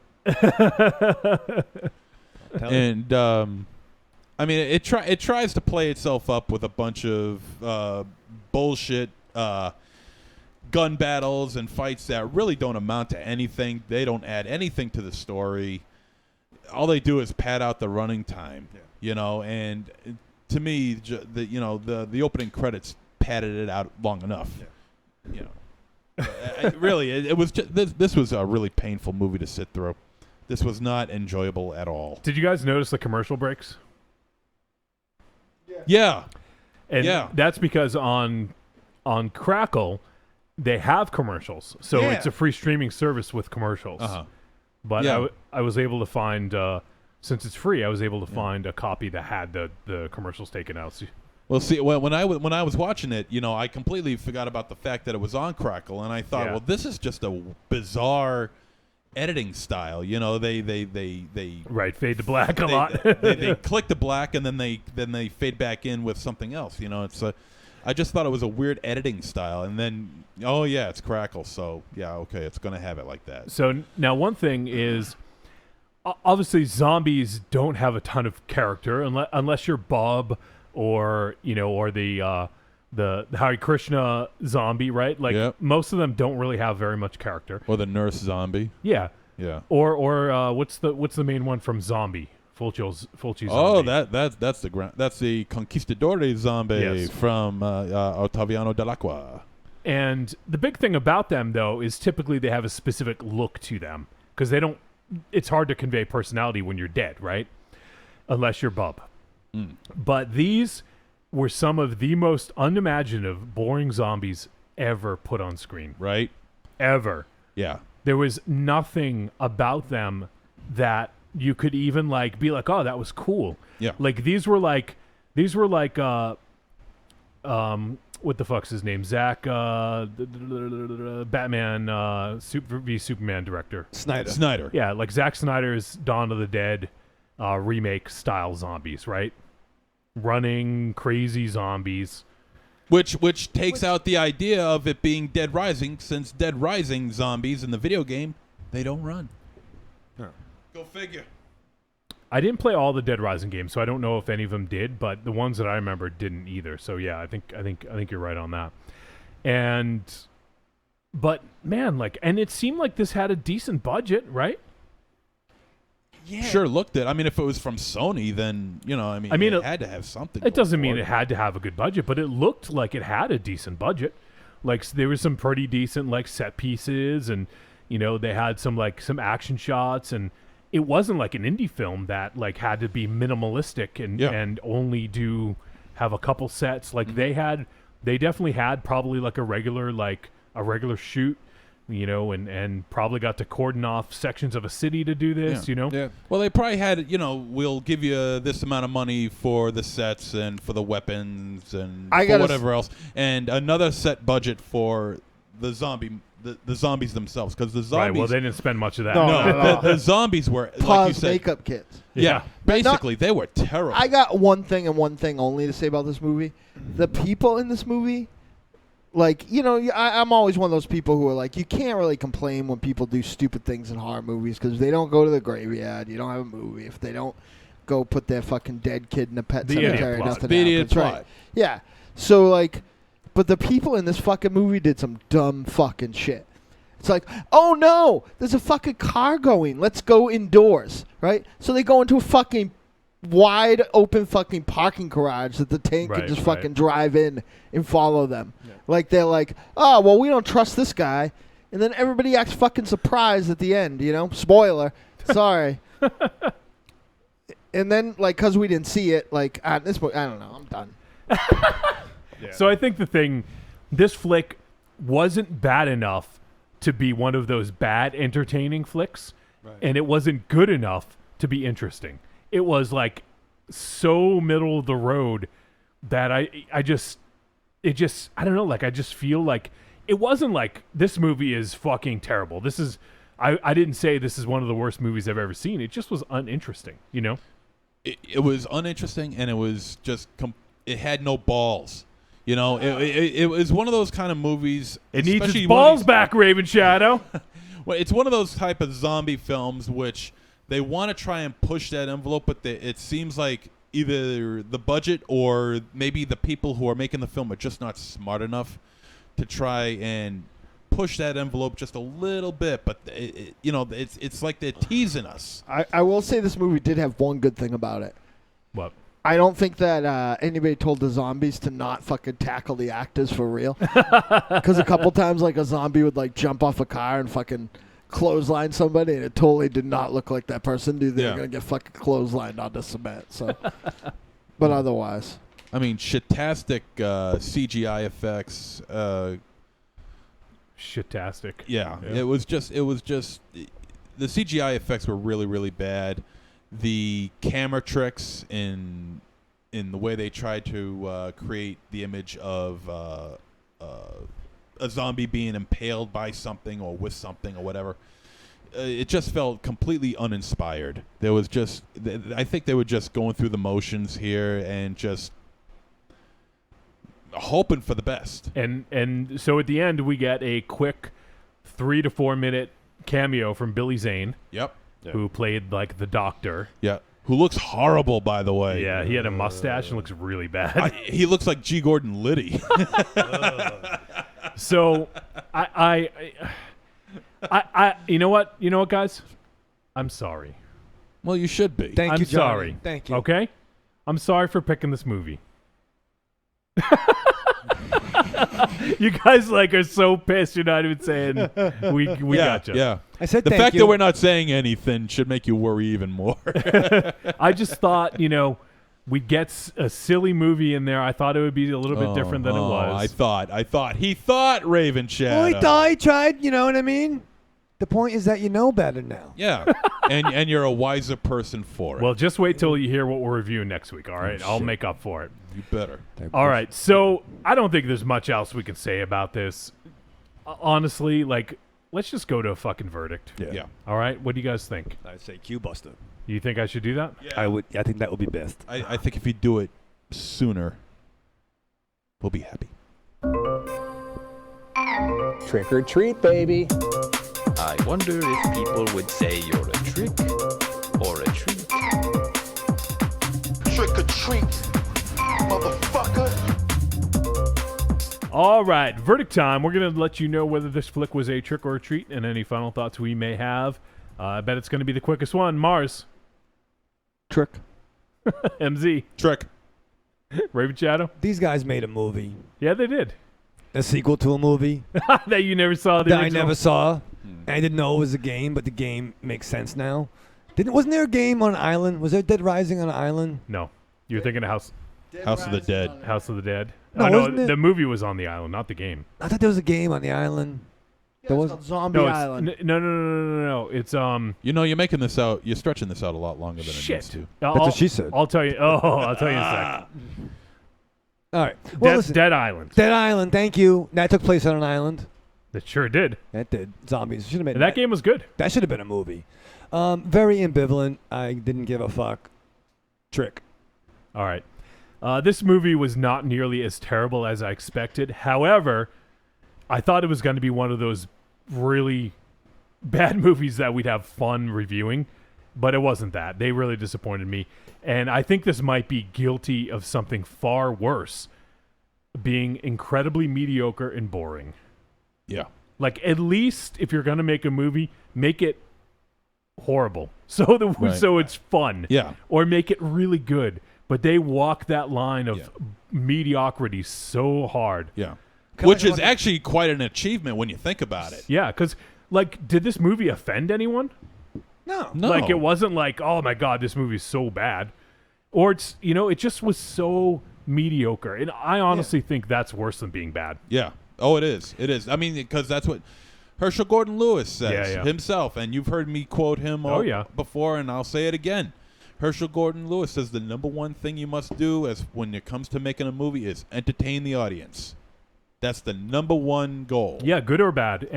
This did neither. So it's definitely a trick for me as well. And there you go. Tricks all around. Yep. This movie is it worth watching for free? I mean, Well, they probably thought there's no way anybody's going to actually pay for. Go to for something like this. crackle.com if you want to see it. It's available for free. If you want to deal with commercials, maybe it's not worth the commercials. But judge for yourself. If you want to see it, go ahead and go to crackle.com. All right, next week I'm going to redeem myself, guys.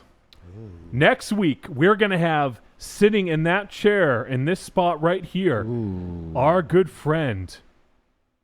He is a professor, don't you know? Ooh. Professor J is going to be in studio. You can sit in my chair because I think I'm going to be in a hospital. You aren't going to be in a hospital. Look at me. I look like fucking Gollum right now. You look fucking better than you ever have been. Great. You look good. Yeah. You look I good. fucking sweat off some weight, all my weight. Yeah, You look good. dude, you're a picture of health. Fine, yeah. You look fine, man. Bad health. And Professor J is going to be joining us to review the long-anticipated film Green Room. Nice. Mic drop. Bam. I know there's going to be a few people in the chat room, especially Miss Atlantis. Oh, she's saying Green Room, Green Room. Come on, Green Room. I didn't even see that. Green Room. All right. Yep. So, it's going to be I've been waiting for this one. a bit bittersweet because Scotty. man, I just feel like such a dick. Odd Thomas. Yeah, Anton. Anton Yelkin, yeah. Yep. Yeah. Had his untimely death a couple weeks ago, which was completely an accident from what I understand, which is really unfortunate. Sucks.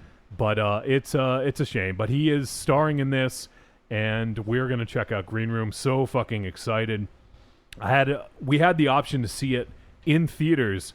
We got invited to a screening, and we just couldn't make it. And since then, I never got a chance to check it out. So I'm so excited to see this.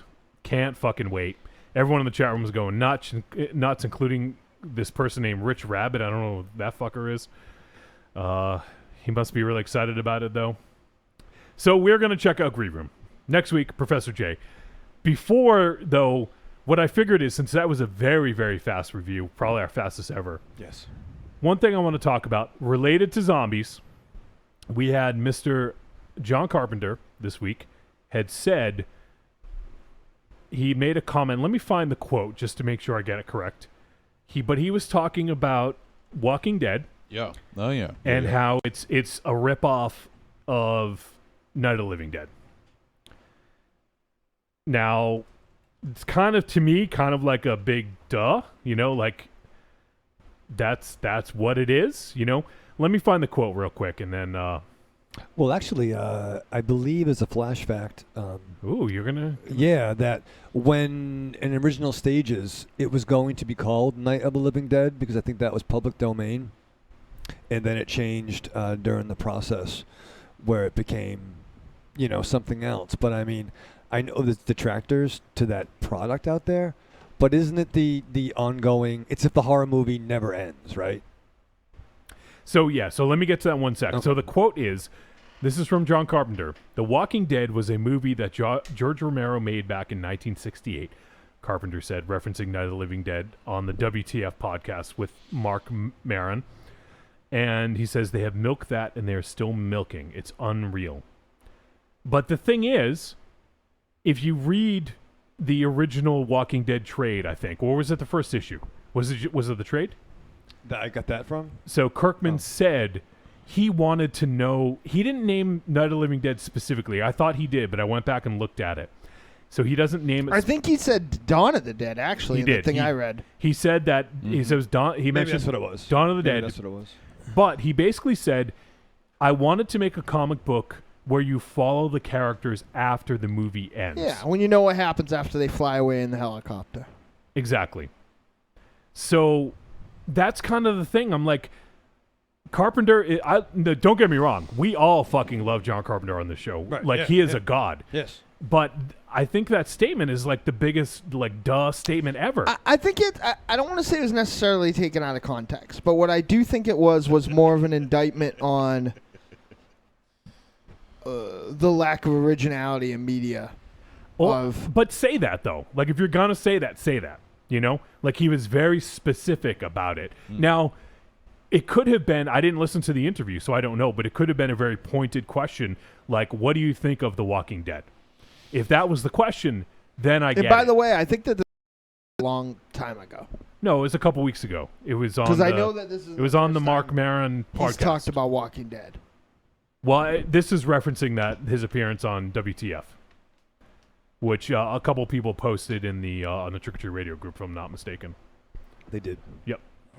I mean, I think that. Everyone in the chat room actually, like Los Atlantis and Slagoth, are saying that it was so out of context. Yeah, I think I think at the end of the day, like it's a matter of like. Again, I think like I didn't read it, but the kind of impression I get from kind of skimming through even the whole notes of it was that it was more of an indictment of like there's nothing new under the sun. Well, hold on one sec. Everyone in the chat room is going nuts, and this is more of a conversation piece, guys. I'm not taking John Carpenter to task here by any stretch of the imagination. I wanted to. This was relevant to the film that we reviewed, so I wanted to take that quote out of context, and I wanted to talk about it as it refers to zombies. So I know that it was taken out of context, but I wanted to have a discussion around that. And maybe it's not fair to take it out of context like that, like everyone else did, but this is relevant, I think, to the discussion of Dead Rising Endgame, because this was the definition of a movie that was a retread and regurgitating everything that's coming before it with nothing fucking new. Yeah. Zombies are a weird thing, though, because they are the genesis of this particular kind of zombie is only 10 years removed from a lot of us being born, right? So the rest of the monster folklore that we deal with has been around for hundreds of years. Werewolves by Silver, which were created by the Universal, the Wolfman. Yeah. Wooden Stakes and Running Rivers, which, is vampire lore. And, now shoot a zombie in the head, which is every bit as much as folklore as all those things. It's just, like 100 years more it's contemporary, or 30 years in the case of Dawn of the Dead versus the Universal films. So I think that Night of the Living Dead rather, but I mean there's really only been like a couple of different ways to do it. But even if you do it like that, so like all right, well there's my favorite way. There's no way to kill them except light them completely on fire. So then that's that other movie, right? So like I mean I feel like like George Romero did something so iconic that it became folklore. Now, the tragedy there isn't that people are taking that. The tragedy is that there was no way for old George to monetize that, right? So, like, he's not, getting, he doesn't, I think Robert Kirkman is at the point now where he should be sending old George some checks, to be honest. But well, everyone should be, right? Right. Yes. But I mean, because he is there's no ifs, ands, or buts about it. He is the godfather of the zombie movie. Right. Yep. And of the modern zombie lore. Yeah. Right. And let me just read this quote real quick. It's not a quote. It's from D. Rook. I thought this was interesting, and it's something that doesn't get a lot of press. But Night of the Living Dead was originally titled Night of the Flesh Eaters, and was copywritten as such. But when they changed the name, they forgot to copyright the name on the credits, and it immediately went into public domain. So that was that's just one bit of lore to this. Like, I wonder would zombies be as big as they are now without that faux pas? Because it went into public domain, and every fucking one. That's a good question. Everyone released it. Like, every company could release their own version of it, right? If they That's a wanted good to. question. I do, but probably. I think that I mean Night of the Living Dead was definitely a midnight movie. but I think that the 2 subsequent sequels were what launched it into the stratosphere. Because, I mean, the first direct knockoff was Zombie 2. Right. You know, so I think that, like, things really kicked into play when the Italian zombie films started, and there's some fucking weird bug that I can't even identify, like crawling in front of me right now. It's on my it's on my Elm Street Kids notes. It's the Canor. You know, so like I think that your I think I think while you're right that you should be sending him some checks, but should we send Kurt Sinemak and George Wagner? Should Stephen King send him some money for Silver Bullet? Because Silver was only a werewolf conceit after the Universal films, and they wrote and directed and produced that. So I just don't know. I just don't know where you draw the line there, because there's been things added to the folklore from cinema. Of course, it's exactly the same. Monsters Zero. It's 30 years different. No. Yeah. I'm on board with what you're saying. Yeah, like what you're saying makes complete and total sense, and it's a good rationalization. I think this is the artist's druthers. Like, I don't think that the people that made Dead Rising for $50 need to pony up to George Romero, because they didn't make any money. But I hope that Zack Snyder cut Sim a check after the fact, because his whole career was launched off that film. Well, right? he did, say inspired by, from the story of George Romero. It was in the credits. I mean, if he's in the credits, does he get a paycheck for that? I think he should. I would think he would. You would hope so. Right. I mean, once again, we're getting way off the rails with this conversation. I was not talking literally about, everyone needs to send him a fucking check. But I think they do, though. But there's a direct lineage, and you can trace far easier than, like you mentioned. I don't know those 2 people who created, the werewolf lore. Well, it's because it's from our lifetime. Sure. But you also have to remember that there is a generation of children, in the same way we grew up with our little, like, vinyl, Wolfman costumes and our plastic masks from the package. Right. There's a whole generation of kids that just grew up with that you shoot zombies in the head.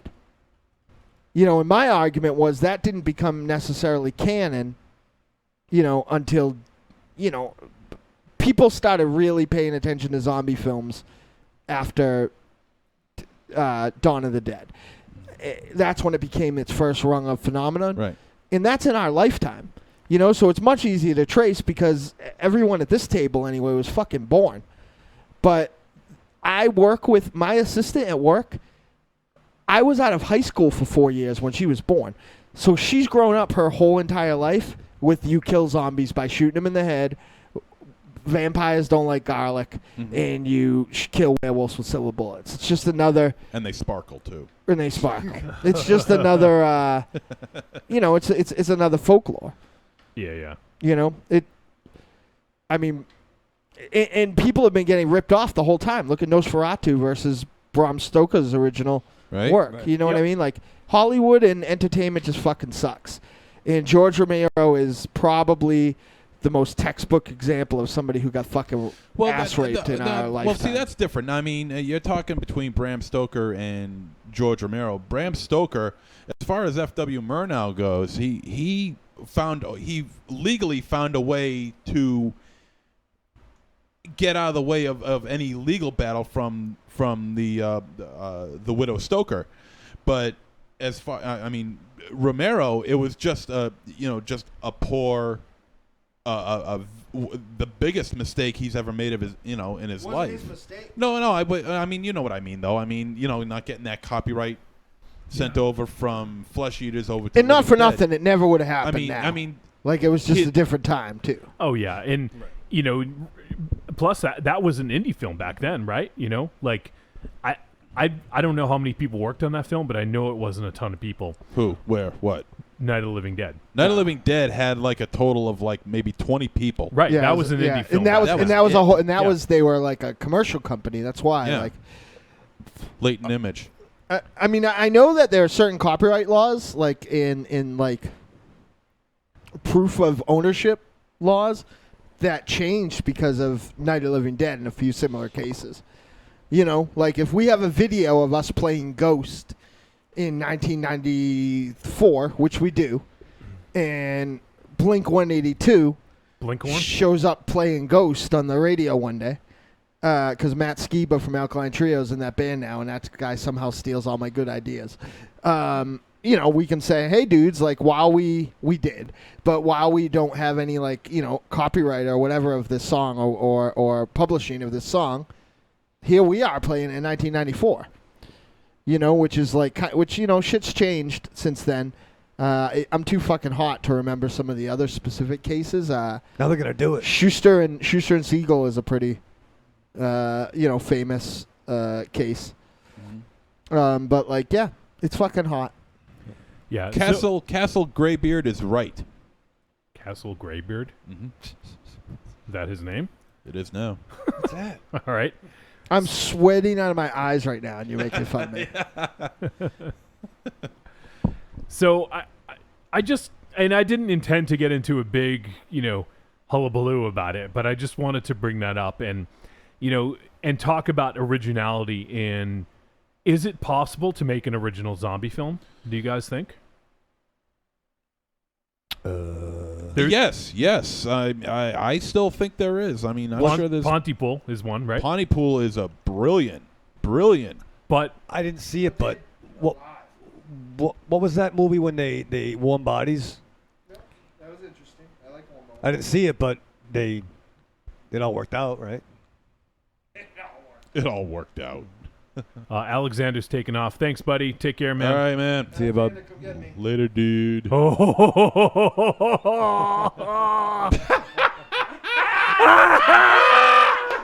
Raymond Shadows, Rat Man. Thank you, James. Oh shit, James just did some Photoshop magic. Rat Man.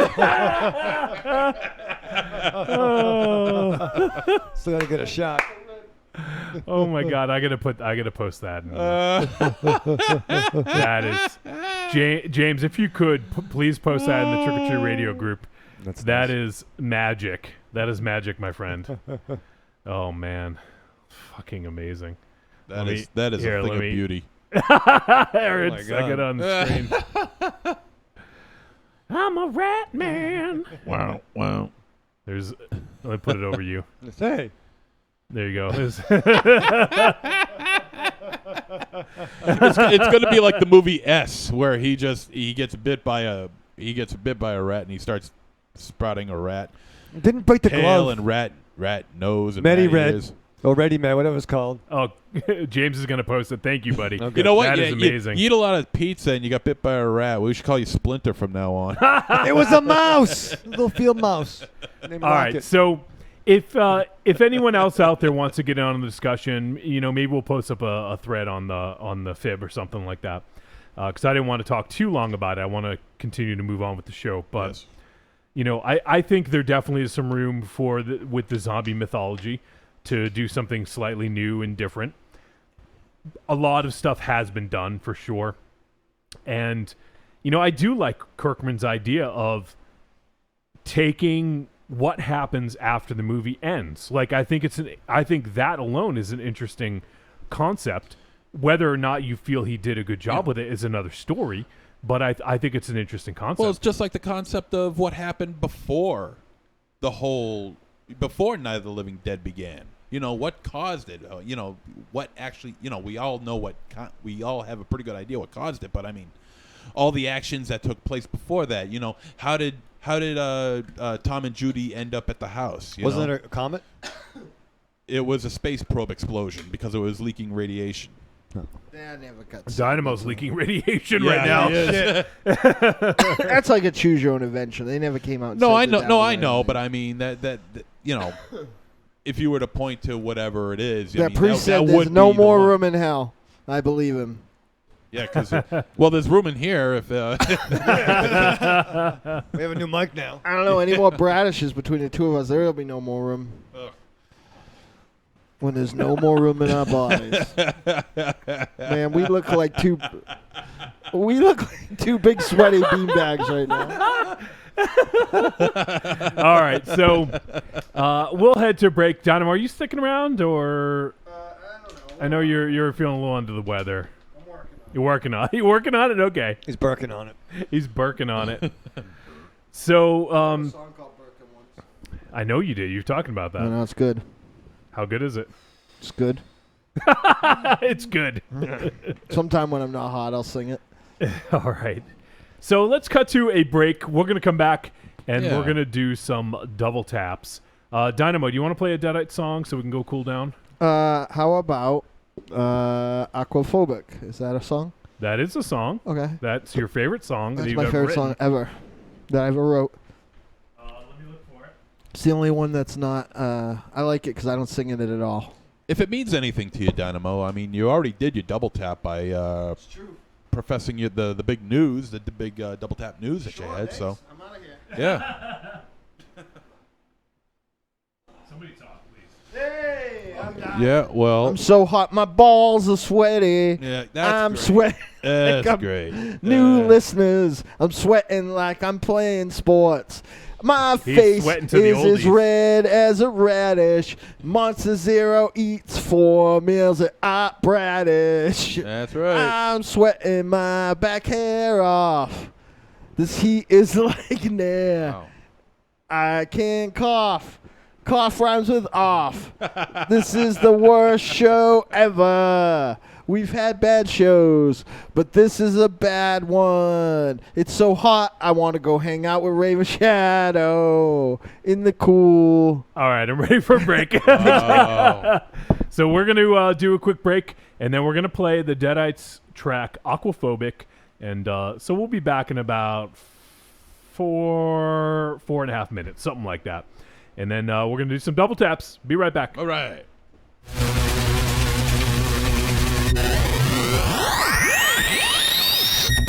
I'm Agent Nicole, And I am Patsy the Angry Nerd. and we're from the Throwdown Thursday podcast on the Grand Guignol Network. That's right. Every Thursday on iTunes, Stitcher, and Google Play, you can find us pitting your favorite characters and the characters you love to hate in one-on-one matchups in a battle royale. And we also discuss our feelings about our favorite characters. Be there or be Arthur.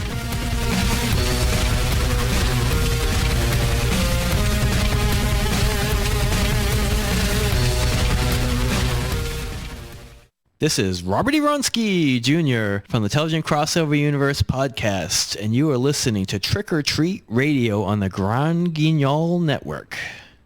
Hello, darlings. It's your favorite whiskey-drinking, litigious, singing, dancing fantasy girl. Want to reach out to me and the world's greatest monster-hunting multimedia organization, the Deadites? Log on to Facebook.com/The Deadites. It's got all the info you need to follow the world's greatest monster hunting band, like live appearances, info on your favorite Deadite, music, and all the links you need to our new weekly multimedia and all our side endeavors. Too many letters on Facebook? That's okay, sugar. Just follow us on Instagram and Twitter @The Deadites. Hope to see you soon, and we'll leave the lights off.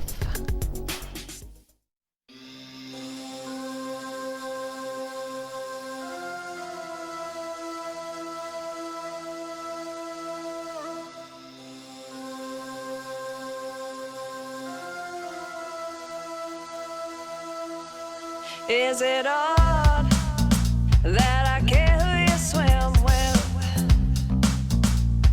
Now that you swam, 'cause in truth, the thought of it thrills me. The alien waters wash over you. You see, my plan never was a cage for two. I'm just scared of the darkest depths without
Hey, how about that dead air? All right, we're back. I had to run upstairs because we were trying to keep it cool down there. So let me wait for everyone else to get up here. And, oh man, so hot. All right, well, we're going to do double taps in just a moment here. There was dead air for like a minute, I think, because we were getting cool. We're the coolest. We are the coolest. Cotton fucking cords and fans. All right, everyone's filing in now. All right, Mars, do you want to go first? I sent you mine. I know. That's why I'm... All caught up in my cords and my fucking fans. All right. Fucking hot. Arrivederci, douchebags. Oh, not just yet, man. Not just yet. Batman's here. Ratman dude. To do something nice. All right, we're making Isn't pretty there a good Rat Man in like a Return of the Living Dead 3? There's one in the Elementals comic. He's awesome. I don't know. All right, so double taps we're about to do, and if you have not heard double taps before, this is a segment in which we tell you 2 things that we've been enjoying. It can be comic books, it can be movies, it can be music, it could be a play, it could be a comic book. In Raven Shadow's case, it could be a pack of smokes. Ooh, Winston Lights, Gold Box. So late last year, our good friends at Scream Factory put out an awesome double feature. Uncharacteristically cool because their double features are usually 2 films that you basically may have some nostalgia for, but you wouldn't pay full price for either one of them alone. The Dungeon Masters and Eliminators are a good example of that. The Haunting and the Witchery. So they put out the amazing proto-blaxploitation film, Blackula. Yeah. In its sequel from a year later, Scream Blackula Scream. Yes. Which is significantly less cool. And I love these fucking movies. This is a great package. Scream Blackula Scream is a little bare. But Blackula has a great commentary by somebody who I wrote down his name, but I'm too lazy to look because I'm hot. But he's a blaxploitation fanzine writer, and it's one of my favorite commentaries in quite some time. And the film itself just never gets old. I'll sometimes just throw it on. One thing that I think's amazing is Blackula's always biting dudes on the arm. I don't know why. Just bite him on the neck, Blackula. You're losing all your vampire street cred. And Blackula played by who, Monster Zero? Oh, that's played by, if I'm not mistaken, William Marshall. William Marshall also was who? He was, if I'm not mistaken, he was the king of cartoons on Pee-wee's Playhouse. You are correct. Oh, Snoop. He also famous for playing Othello on both stage and a screen adaptation. That's So, right. yeah. So I love this double feature. It's worth every penny. You can get it from Scream Factory on Amazon. Scream Factory Scream! Using the Amazon link at trickortreatradio.com, and you won't be disappointed. I know Wiley thinks I'm a ding-dong for saying this is one of my favorite films of the 70s. Oh, but it's amazing. Ding dong, yo. I fucking love it. It's amazing. Great. Oh, this is a fun flick. Are you kidding me? And it's far better than Blackenstein. Oh, sure. It's better than it has any really business speed. Right. I agree. But as far as blaxploitation films go, I mean, that this is in the top 10. Easy. Right. Easy. Oh yeah, without a doubt. Easy. It's got a weird intro that looks sort of like what was the old mystery show on PBS there? Oh shit, man. But I know exactly what you're talking it's like about. a mixture of that and like a James Bond film. It's really weird. We'll think of it sometime when we're not dying. But I highly recommend this double feature. I know exactly which one you're talking about too. I mean, it's worth it just for Blackula, like Scream Blackula Scream, which it's not a bad film by any stretch of the imagination. It's a really fun film, but you're getting, it's almost like For the price of what? What? Dying. You laughing? You're yawning at me. I'm fucking dying. I know. For the fine. For the price of Blackula, you're getting 2 films, so it's real good. All right. Tap number 2 is a record album, put out by a local boy. It's an art drawing. Art drawing. Would you like to buy my art drawing? Put out by one of my favorite local artists. He lives in I believe he lives in Atlantis now, coincidentally, but he is from here. And Miss Atlantis probably wouldn't like him. Yeah, well, we learned about her musical taste. It's by the awesome and extremely underrated and often misunderstood. Good night, First Time Michael. Sorry to interrupt, Dynamo. He's First Time Michael's going to bed. Night, Michael. He also says William Marshall's the fucking man. Yeah. First Time, Michael, I want to come to bed with you right now. Do you have air conditioning? Is it cool in there? Because we'll all come to bed with you. I will spoon the shit out of you. Wow. First Time, Michael, we could put how your pants, your pajama pants fall down on the top of your bum is out. We could press those. What?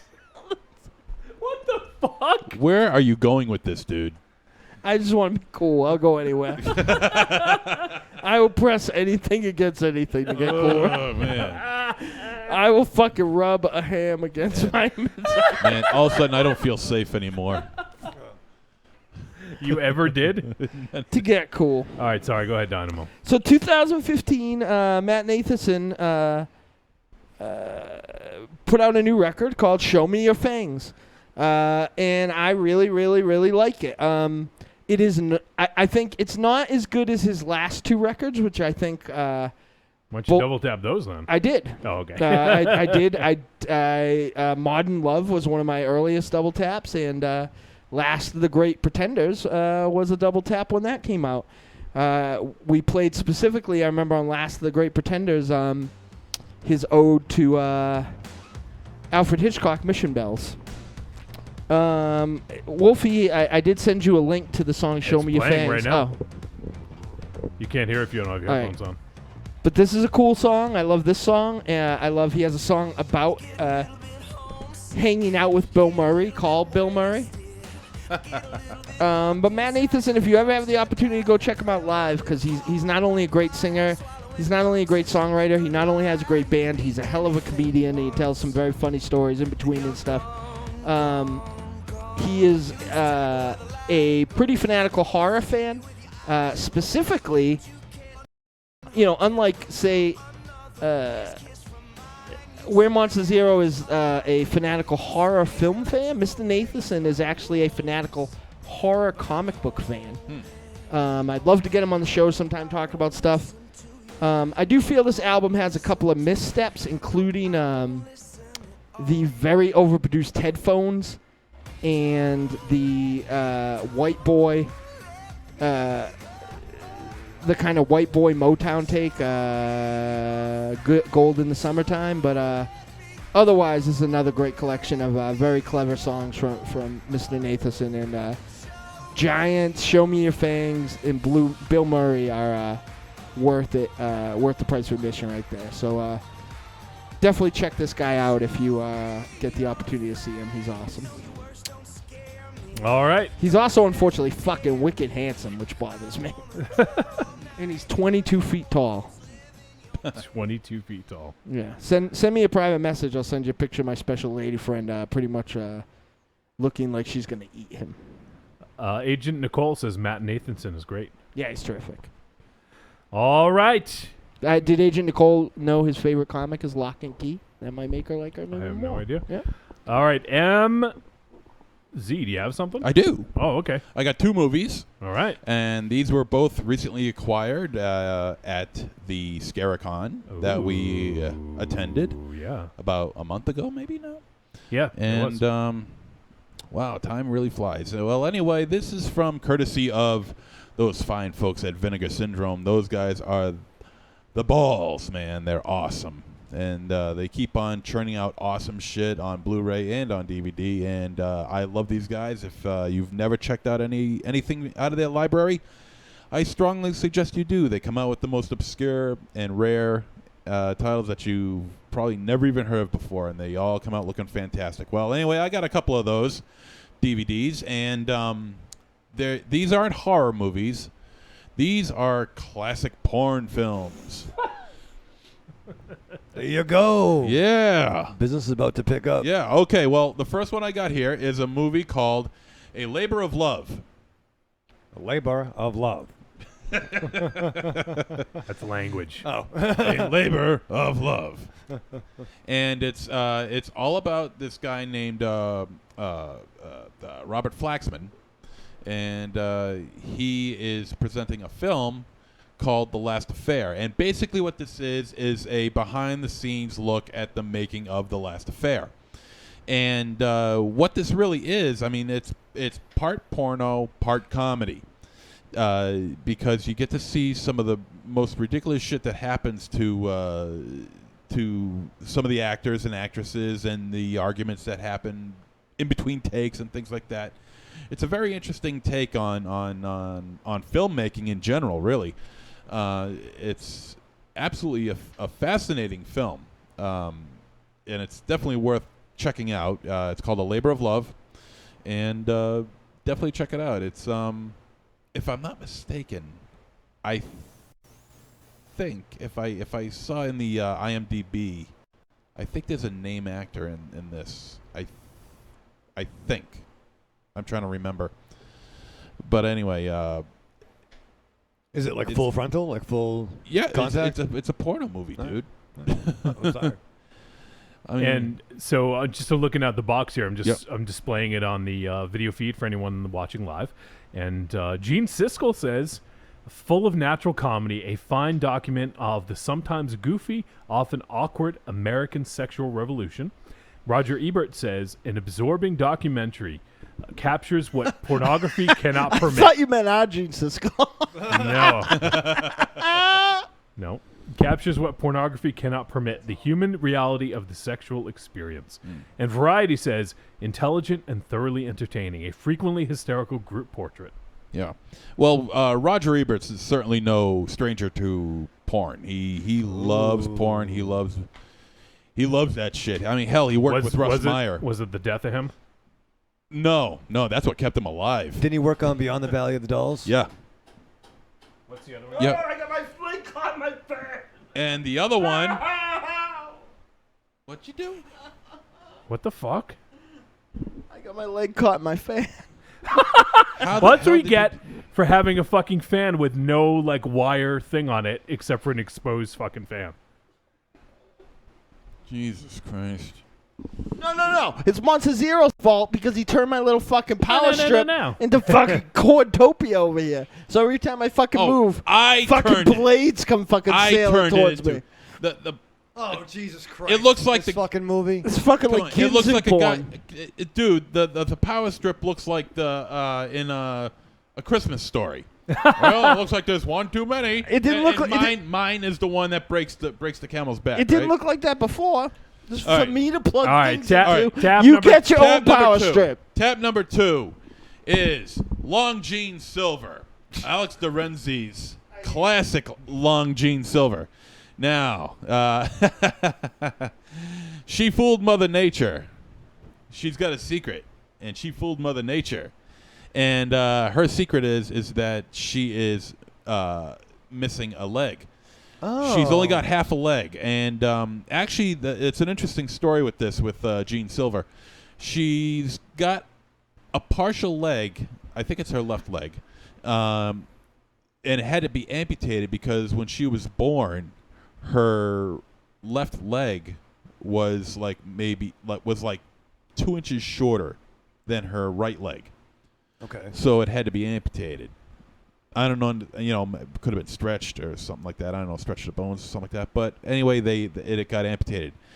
And the thing is that as she got older, the leg started taking on an appearance of a giant dick. So anyway, She let's see, this movie came out in '77. Yes, and wait, in real life? So yeah. real life, Hold on. No, this is a real thing. This is The a real leg thing. took on the appearance of a giant dick. Would you like to watch the movie and find out for yourself? You're gonna have to give me a little more than that. Okay. Well, anyway, she. How did it turn into a dick? I don't know.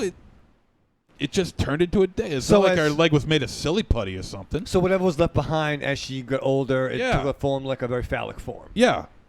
That's exactly it. This is very typical Monster Zero. Thank you. And It ain't fucking typical. This is fucking happen. No, of him. No. There's nothing typical about this film. So can I see? And yeah, sure. All right, I'm intrigued. There you go, man. Don't take it on me now. And she uses the it's a basic movie. It's a basic porn flick. She discusses herself out in the park, and then she's like, "I'll never forget the time when I did this, and that," and then they'll go to the scene. And the first scene is like this girl boy scene, and she uses her amputated stump on the chick. And then things get really My weird. life's fucking awful. Well, I could have told you that. Things get really weird after that? Yeah, things get really weird after this. Holy shit. Because the second scene involves her with a guy, and like he's like stuffing it up his ass. So he's No. like, oh yeah, true. Let's not talk about this anymore. Yeah, it's true. No, I'm done with this story. It's the funniest goddamn thing. Oily Maniac says, I love MZ. So he's like, it's really really weird. And then there's another scene in which there's her and two other girls, and before they get into their action, she starts talking about how she lost a leg and everything like that, and then she starts like tearing up on screen, like for real, because she's like. She said that she lost her leg when she was born. It kind of. I can agree with that. I can imagine that sucks. If you lost your leg, would you shove it up my ass? What? Dude, I wouldn't go anywhere near your ass no matter what happens. And all this happens in 65 minutes? Yeah. Yes. It's a nice terse running time. And it is a nice tight running time. Yeah. And this movie fits you to an amputee. But But that really happens though. There was on the radio. I know it's weird. They talked about on the radio. They mentioned a kid who had that problem. Breaking news. But it all worked out. They Yeah. Yeah. And on the radio. it's on the radio. but it's a good flick. We have to interrupt this double tap. Raven Shadow heard something on the radio. Michael Raven Shadow, would you please tell us what you heard? Yes, it's true. Much like the 1977 film Long Jane Silver, about a girl that, because her foot was 2 inches short, they had to remove it, and it became a dick. In 2016, the same thing happened to a kid, but they stretched him, and it all worked out. Thank you for that breaking news. Later. Yeah, but that was Snuff 40 films, years ago. real or not, Monster Zero says, yay. What's a snuff film? So anyway, and Jean Silver, she's on Facebook, and I friended her. We've talked about this shit. We've talked about it. Did you ever say, what's it like, Gene? What's it like for you to shove your stump up some dude's tuchus? Tuchus. Go to our Facebook page right now. Yes or no? MZ. Yes. Oily Maniac says, has MZ seen Entrails of the Virgin? Yes. Of course he has. Of course I have. That's his fucking yearbook photo. Entrails of the Virgin, Porno Holocaust, all that shit. That's great stuff, man. Lance Beefpile says, I have learned more terrible things in the past 10 minutes than in the past year. That's an honor. Thank you. So anyway, yeah, really, it's basically your basic horror film, porno film, except she's packing something else. Yeah, she's got a dick for a leg. So next time you're on Unchained, that's the movie. Here we go. There you go, Raven Shadow. Yeah. Huh. You're kind of intrigued. Yeah. Looks kind of like a bowling pin. I'm not looking. Dynamo, you want to see? Nope. Come on, take a look at it. Strike. Nope. Strike.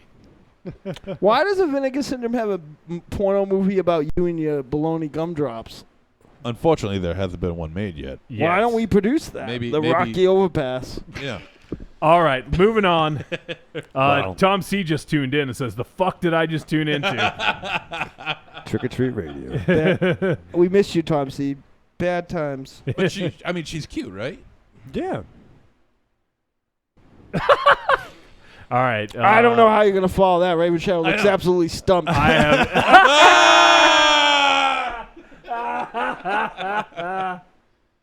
All right, Raven Shadow, step right up to the plate, my friend. I don't think he has a leg to stand on. Oh, my Lord. All right. Oh, my George. Oh, my George. Let me just take a knee for a minute. Oh, man. Butt pirate. Raven Shadow, kick this one off. All right. Yeah. All right. Well, I'm going to take it back to a television program I enjoyed probably about 7 years ago on the FX network. And it was kind of wave 2 of FX after like Nip Tuck and The Shield. We really got into Sons of Anarchy. And there was a show called The Terriers that was out. It starred Daniel Long. Bullock. Yeah, Bullock from Gotham. He was the Marshall and Sons. Oh, Donald Logue. Donald Logue, thank you. Yeah. He was the cabbie, MTV cabbie, Blade. He was in Blade, yeah. A little flick called Reindeer Games, and the sitcom where the fat guy dated the pretty girl. Yeah, Dow Steve. He's great. He played a former alcoholic. Cop. Right in your wheelhouse. So I'm like, I fucking feel a connection. And he's former. Former cop, now detective with his former kind of junkie buddy. Now they're private eyes.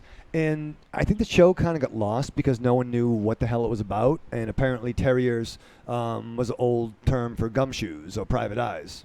Or private dicks, MZ. And it was a cool show.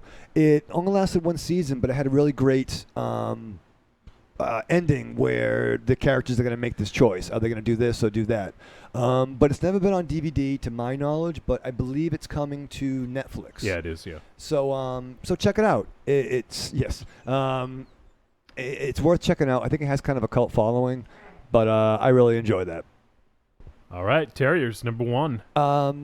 Number 2 is Axel Braun's all-female Ghostbusters. That's not true. It is a true thing. No, but that's not your double tap. It's not. And I'm coming to the party kind of late, maybe. I finally saw The Visit, the new M. Night Shyamalan joint. Shyamalan Ding Dong. Yeah, and I kind of enjoyed it. I know he's had some detractors and some flops as of late, but I like this. I think it might have been discussed. I'm not sure if Wiley talked about it, but yeah, I would describe it as a first-person, not shooter, but what did Thriller. Thriller. Like our friends from They're Watching. A handheld film. Yeah, a handheld film, but it has a justifiable reason for it. And it's funny. We kind of threw it on, and I kind of forgot that he's known for a surprise twist. And it does have some jump scares, and it does have a twist ending. So I would say, I don't know if it's a return to, Unbreakable, which I love, and Sixth Sense, but he's trying. It ain't the Avatar movie, and it ain't the What Happened. So he's trying. What happened? He's trying. So it's on cable, one of the cables. Check it out.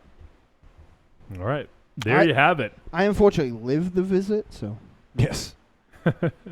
I'll go over to Dynamo's house. Exactly. All right. So I got 2. Normally, I've been doing a lot of music. I am going to do some music, but let me start off with a video game. This just came to my attention last night, and I think it was probably just like a Facebook ad that I saw it or something like that. And it is a new video game called Iron Maiden Legacy of the Beast. You get to play as fucking Eddie. Sold. Raven Shadow. Now, Mars, I know you can attest to this. When you were a fucking kid, looking at these album covers, that was like like a dream, right? Yeah, like it's the you fucking wanted best. to fucking play as Eddie, right? Well, I wanted to be Eddie. I didn't want Right, to play. right. Well- I wanted to be in a fucking straitjacket. I wanted to be a fucking cyborg. Yeah. I wanted to fucking have George Washington hair and play an organ. So this game is available for mobile devices. It Wanted to be the is Sphinx. It is available on iOS, so all your iPhone, iPad, and Android devices. And just the quick little tagline is battle through the Iron Maiden universe in an epic mobile RPG. So this game, you basically you get to play as Eddie and some other minions, and you can collect different versions of Eddie, which is cool because you play through, like I'm playing right now through ancient Egypt, and I imagine once I complete this level, I'll have like Power Slave Eddie, you know? Yeah. So right away, you start off as like regular rock and metal. Killer's Eddie, probably. Metal right? Eddie, like he's got the leather jacket and. He's got the axe, maybe? Does he have an axe? No. Chains. He's got chains. So. Wow. But as my George. But as you play through, you can level them up and you can add talismans to have more power, and it's typically like a lot of the iOS or mobile RPGs that are out there right now, where you can build your character up and you play through levels and you collect a team of heroes to take into battle with you against evil minions. But it's pretty cool. I played it for Actually, I played it for about half of the time when I should have been watching the movie last night. Not because I was slacking, but because the movie wasn't all that interesting. But if you're an Iron Maiden fan, or if you just want like an RPG on iPhone, iPad, Android to just kind of pass the time, and it's pretty cool, I would definitely recommend checking it out. It's a pretty neat little game, and I'm looking for the developers, but I don't even see remember their this name week's right here. movie's fucking name. That's It was terrible. Dead Rising Endgame. Yeah. Great. And you can go to ironmaidenlegacy.com is their website if you want more information. But it is made by Roadhouse Interactive. That's it. So Dalton made this game. yeah, Dalton, Terry Funk. Go ahead and Eddie's Way of the Highway. and give it a look. It's pretty cool. That's fucking awesome. All right, so next, I am going to talk about a band right now. Let me cue up their music. I forgot to do that. And I had mentioned this band 2 weeks ago when we had Mr. Scarlotta on. Knew I it. gave him a recommendation. But I've been listening to it pretty much since then. It's I just keep listening to it. It's really fucking good. And it is the latest album from a band called Gojira, which MZ, I'm sure you know what that means. Godzilla. Exactly. And where's the fucking album? Let me pull it up here. Here it is. Okay, so the name of the album is Magma, and it just came out a couple weeks ago. I think it was June 17th, if I'm not mistaken. And let me tell you a little bit about Gojira as I'm going to play a little bit of one of the tracks. I'm going to play Stranded. This is the 4th track off the album. I'll play that in the background while I talk about them.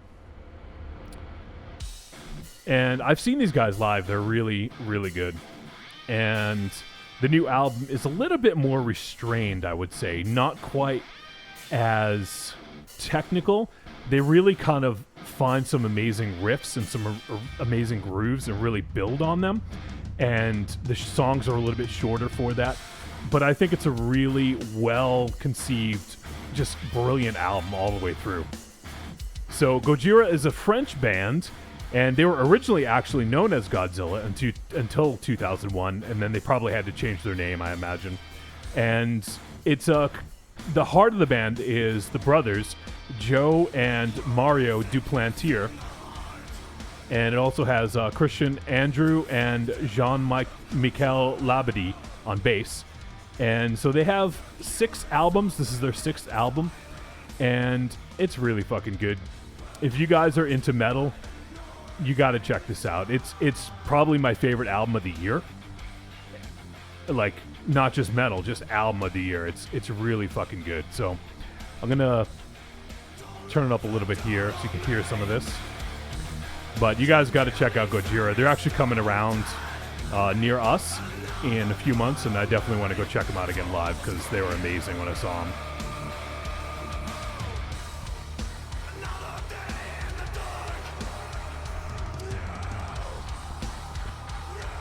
All right, well, there you have it. A little bit of Gojira for your face. Go check out Magma. It is available right now wherever you can buy albums, whether you go into store, buy CDs, or if you want digitally, it's available pretty much everywhere. So go check out Gojira.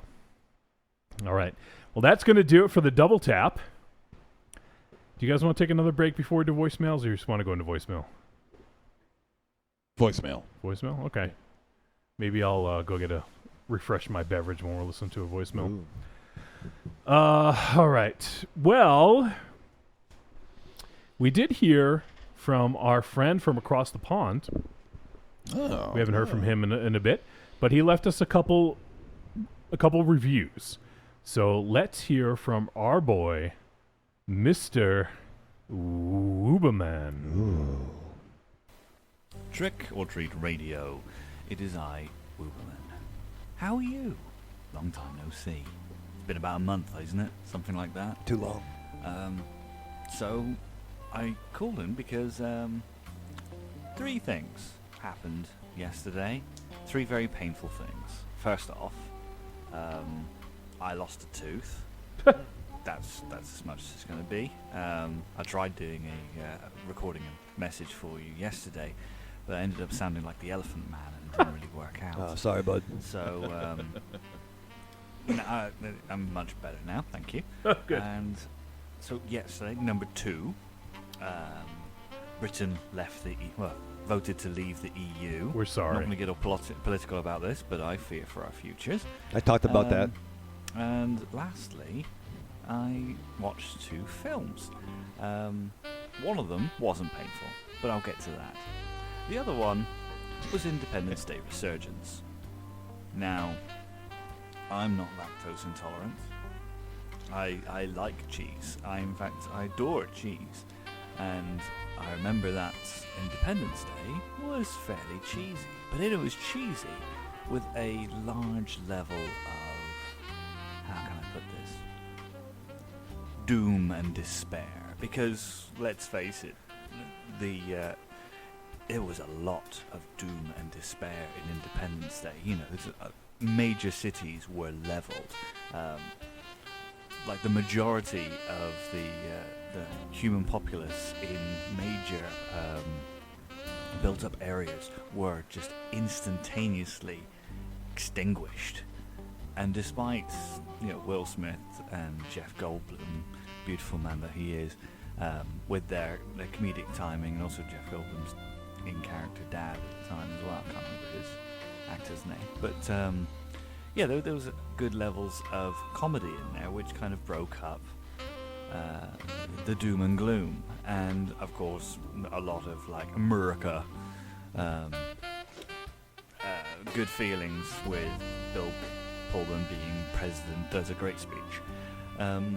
So moving on to Resurgence, obviously a sequel, people are going to be thinking back to the original, and let's face it, in the film they really hold on to the tropes of the original, but unfortunately, because it's a sequel, things have to escalate, and this is what I was scared about when I saw the trailer. Because the first thing I thought was, oh right, yeah, their ship's bigger. That's a logical escalation. It couldn't be a different kind of threat. No, it just had to be a bigger ship. But again, maybe I'm being too critical, but unfortunately I get to a point where with people, I give an extraordinary benefit of the doubt. I give them so much rope. And unfortunately, when you get to a certain point and you no longer take that shit and you start thinking, how can I turn this into a noose? How can I end you? And that's what happened with Independence Day Resurgence. It's like, God love it, I love the original. But man, this film. I put it in a way to Cornelius that I like cheese films, and I was expecting a cheesy film. In fact, I was expecting, to use a good analogy, I was expecting cheesecake. And instead, I got a solid block cake of pecorino romano, which, let's face it, is not a fucking cake, but it definitely is cheese. I mean, if I can come around to like saying a few examples, and I'm not, this may be spoilers, because to use terms that Dynamo would use, there's a lot of false heat and like badly used ways of trying to make you feel for the film, because I didn't feel fuck all for anyone, not even like Mr. Not Thor Hemsworth. I feel bad that Liam Poor Hemsworth Liam. has to be in the shadow of his brother, because let's face it, he is like Chris Hemsworth's uglier little brother. It's a shame. Tried so hard during the Hunger Games. Anyway, but the film had so many like plot contrivances and overused tropes and attempts at callbacks to the original film that just would. I'm just now going to read from what I just told Cornelius, because I have no imagination, which were totally pointless, because like there's a point where Bill Pullman obviously gives a speech, because that's what he does in Independence Day, and giving a speech. But the scene was about 30 seconds, less than that, about 20 seconds of him talking to Jeff Goldblum in the middle of a hangar, and then he just turns around and, I am doing a speech now, and all of you can fucking listen up, because I am speeching.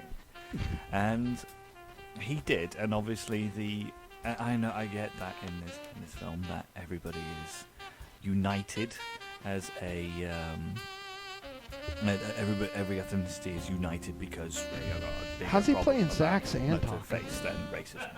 It's British. And Oh yeah, good point. you got the ethnic rainbow going like, oh yeah, he's got such a good idea. Wow, I love this person who we still call president even 20 years later. He's not president anymore, and he's actually shown to be like psychologically unsound. Then there's a spoiler here. So if you give it 20 seconds, Don't worry hands over about the it, ears, man. if you really want to see this film, don't want to have it spoiled. But then you've got obviously you've got one of the characters is Will Smith's in-character stepson. Will Smith is not in this film. Aww. Don't worry about that. We know that.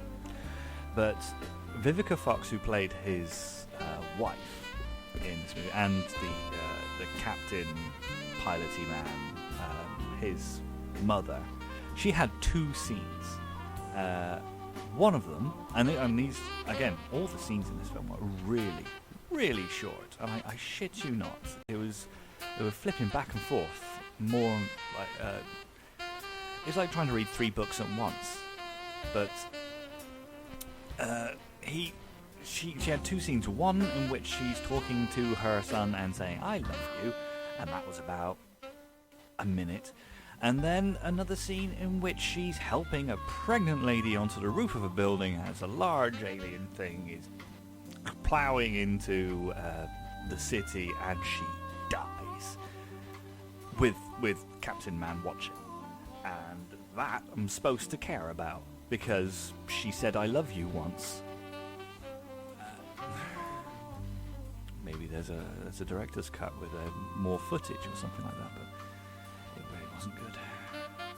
And then like Jeff Goldblum, despite how wonderful he is, had no effect on the plot whatsoever. And then they did the whole CB radio thing around the world, but there's no point to do it because what's happening is only happening in America, but everybody has to listen in anyway because America is the world leader. I'm sorry, it's just a thing about cinema. I get that it's your product, and it's centered in the US, and like Area 51 is the center of the political universe in this film. But yeah, America saves the day again, obviously, because it's Independence Day. It's your thing. I don't know. I don't recommend this film. If you really want to Why do you watch hate this film, America? go right ahead. We're here. You can go ahead with my blessing. We're make sexy. your own assumptions, but I am just a stupid, baldy British man with a beautiful voice. You do have a beautiful voice. A mouthful of blood, so it doesn't really appeal to me. Lastly, the other film. Oh, fuck me! I'm 9 minutes long. I'm so sorry, guys. I don't talk to you for like a month, and then I come back with a 10-minute. It's okay. I'm voicemail. doing I'm so masturbates. We love you. And then I watched The Witch. Fuck me, that was a good film. Oh yeah. And Nicholas is right. It is a slow burn, and I'll admit I found myself fidgeting in the first like 20 minutes to half an hour.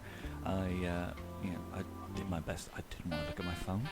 I just found it difficult. And then, as the scene where Caleb returns, that's when you caught me, and I realised I was sat there transfixed over the entire thing.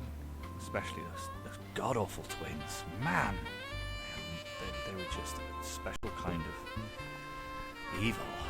And Wicked they were evil. I'm sure they were evil before. They were just like mean kids, to be honest. But that film was beautiful. Just so good. I haven't got enough good things to say about it. And I too wish to live deliciously. So that's me. Everybody says I rambled along to you too much. Well, No I way. officially have at 10 minutes 30 seconds. So Whoever said that's a dick. thank you very much, guys. I love you. I always say I love you, I always love you. but I really do mean it. Take care. Speak to you soon. Ooh. See you, bud. Thank you for that. Now I have Wow. no need to go see Independence Day Resurgence. Not that I was ever going to, but yeah. you know, you did the dirty work for me. Yeah. Now I'm gonna have to go see The Shallows. Now, did that open in England before the States? It's Probably. It's out here. Is it? No. Came out Independence Day. Yeah. It's clever. Well, it came out Thursday actually. Didn't really do too good, though. I think the Dora the Fish movie beat it. That Dora movie did really, really well. Dora? Oh, Finding Dory. Dory. Yeah, Yeah. Dory. It's Terry Funk's wandering around. He's like, Dory, I'm gonna do a double flip. All right. Well, let's hear from, since we had the smooth jazz being played beneath the dulcet tones of Wooberman, let's hear from an angry nerd. Good evening, Trick or Treat Radio. This is Patsy the Angry Nerd, or, as I've been recently rechristened, Patsy the Mildly Informative Nerd. That new nickname courtesy of Stephanie Wiley from the Elm Street Kids Movie Club. So in that vein, and taking that cue from that new nickname, what I would like to do is mildly inform you about an achievement that mankind made in the last couple of days that I think is monumental. And I am talking, of course, about the Juno space probe getting to Jupiter. Now, you might not think that that's a big deal because Jupiter's a giant target, but think about this. This is what had to happen in order for the Juno space probe to even reach Jupiter. First, the launch conditions had to be right, and we had to make sure that when we launched these things, and when I say we, I'm referring to the team of turbo nerds working with supercomputers in a tightly controlled government building. They launched the thing up in the air off of this gigantic rocket, launch it up into space, and they have to make sure that they're launching at just the right time and that they're keeping track of all the debris that's in the Earth's orbit, because if they hit any of that, even the smallest thing can cause the entire mission to be entirely scrapped and entirely useless, and we've just blown billions of dollars out the window. So this thing goes up into space.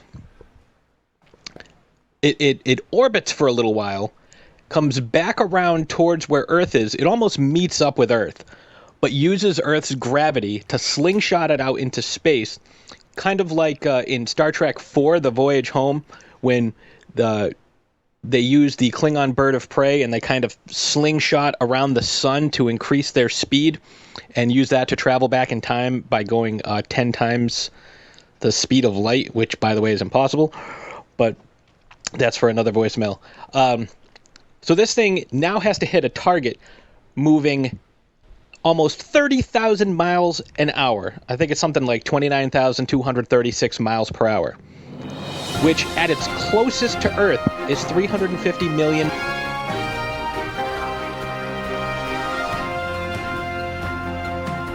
Breaking news. We have Patsy the Angry Nerd is telling us something that happened in the news today. That's why it's breaking news. Miles away. That is a distance which is vastly inconceivable. It's like, you know what the numbers mean, but the distance actually doesn't mean anything. So this thing has been out there. Patsy, what does this have to do with us?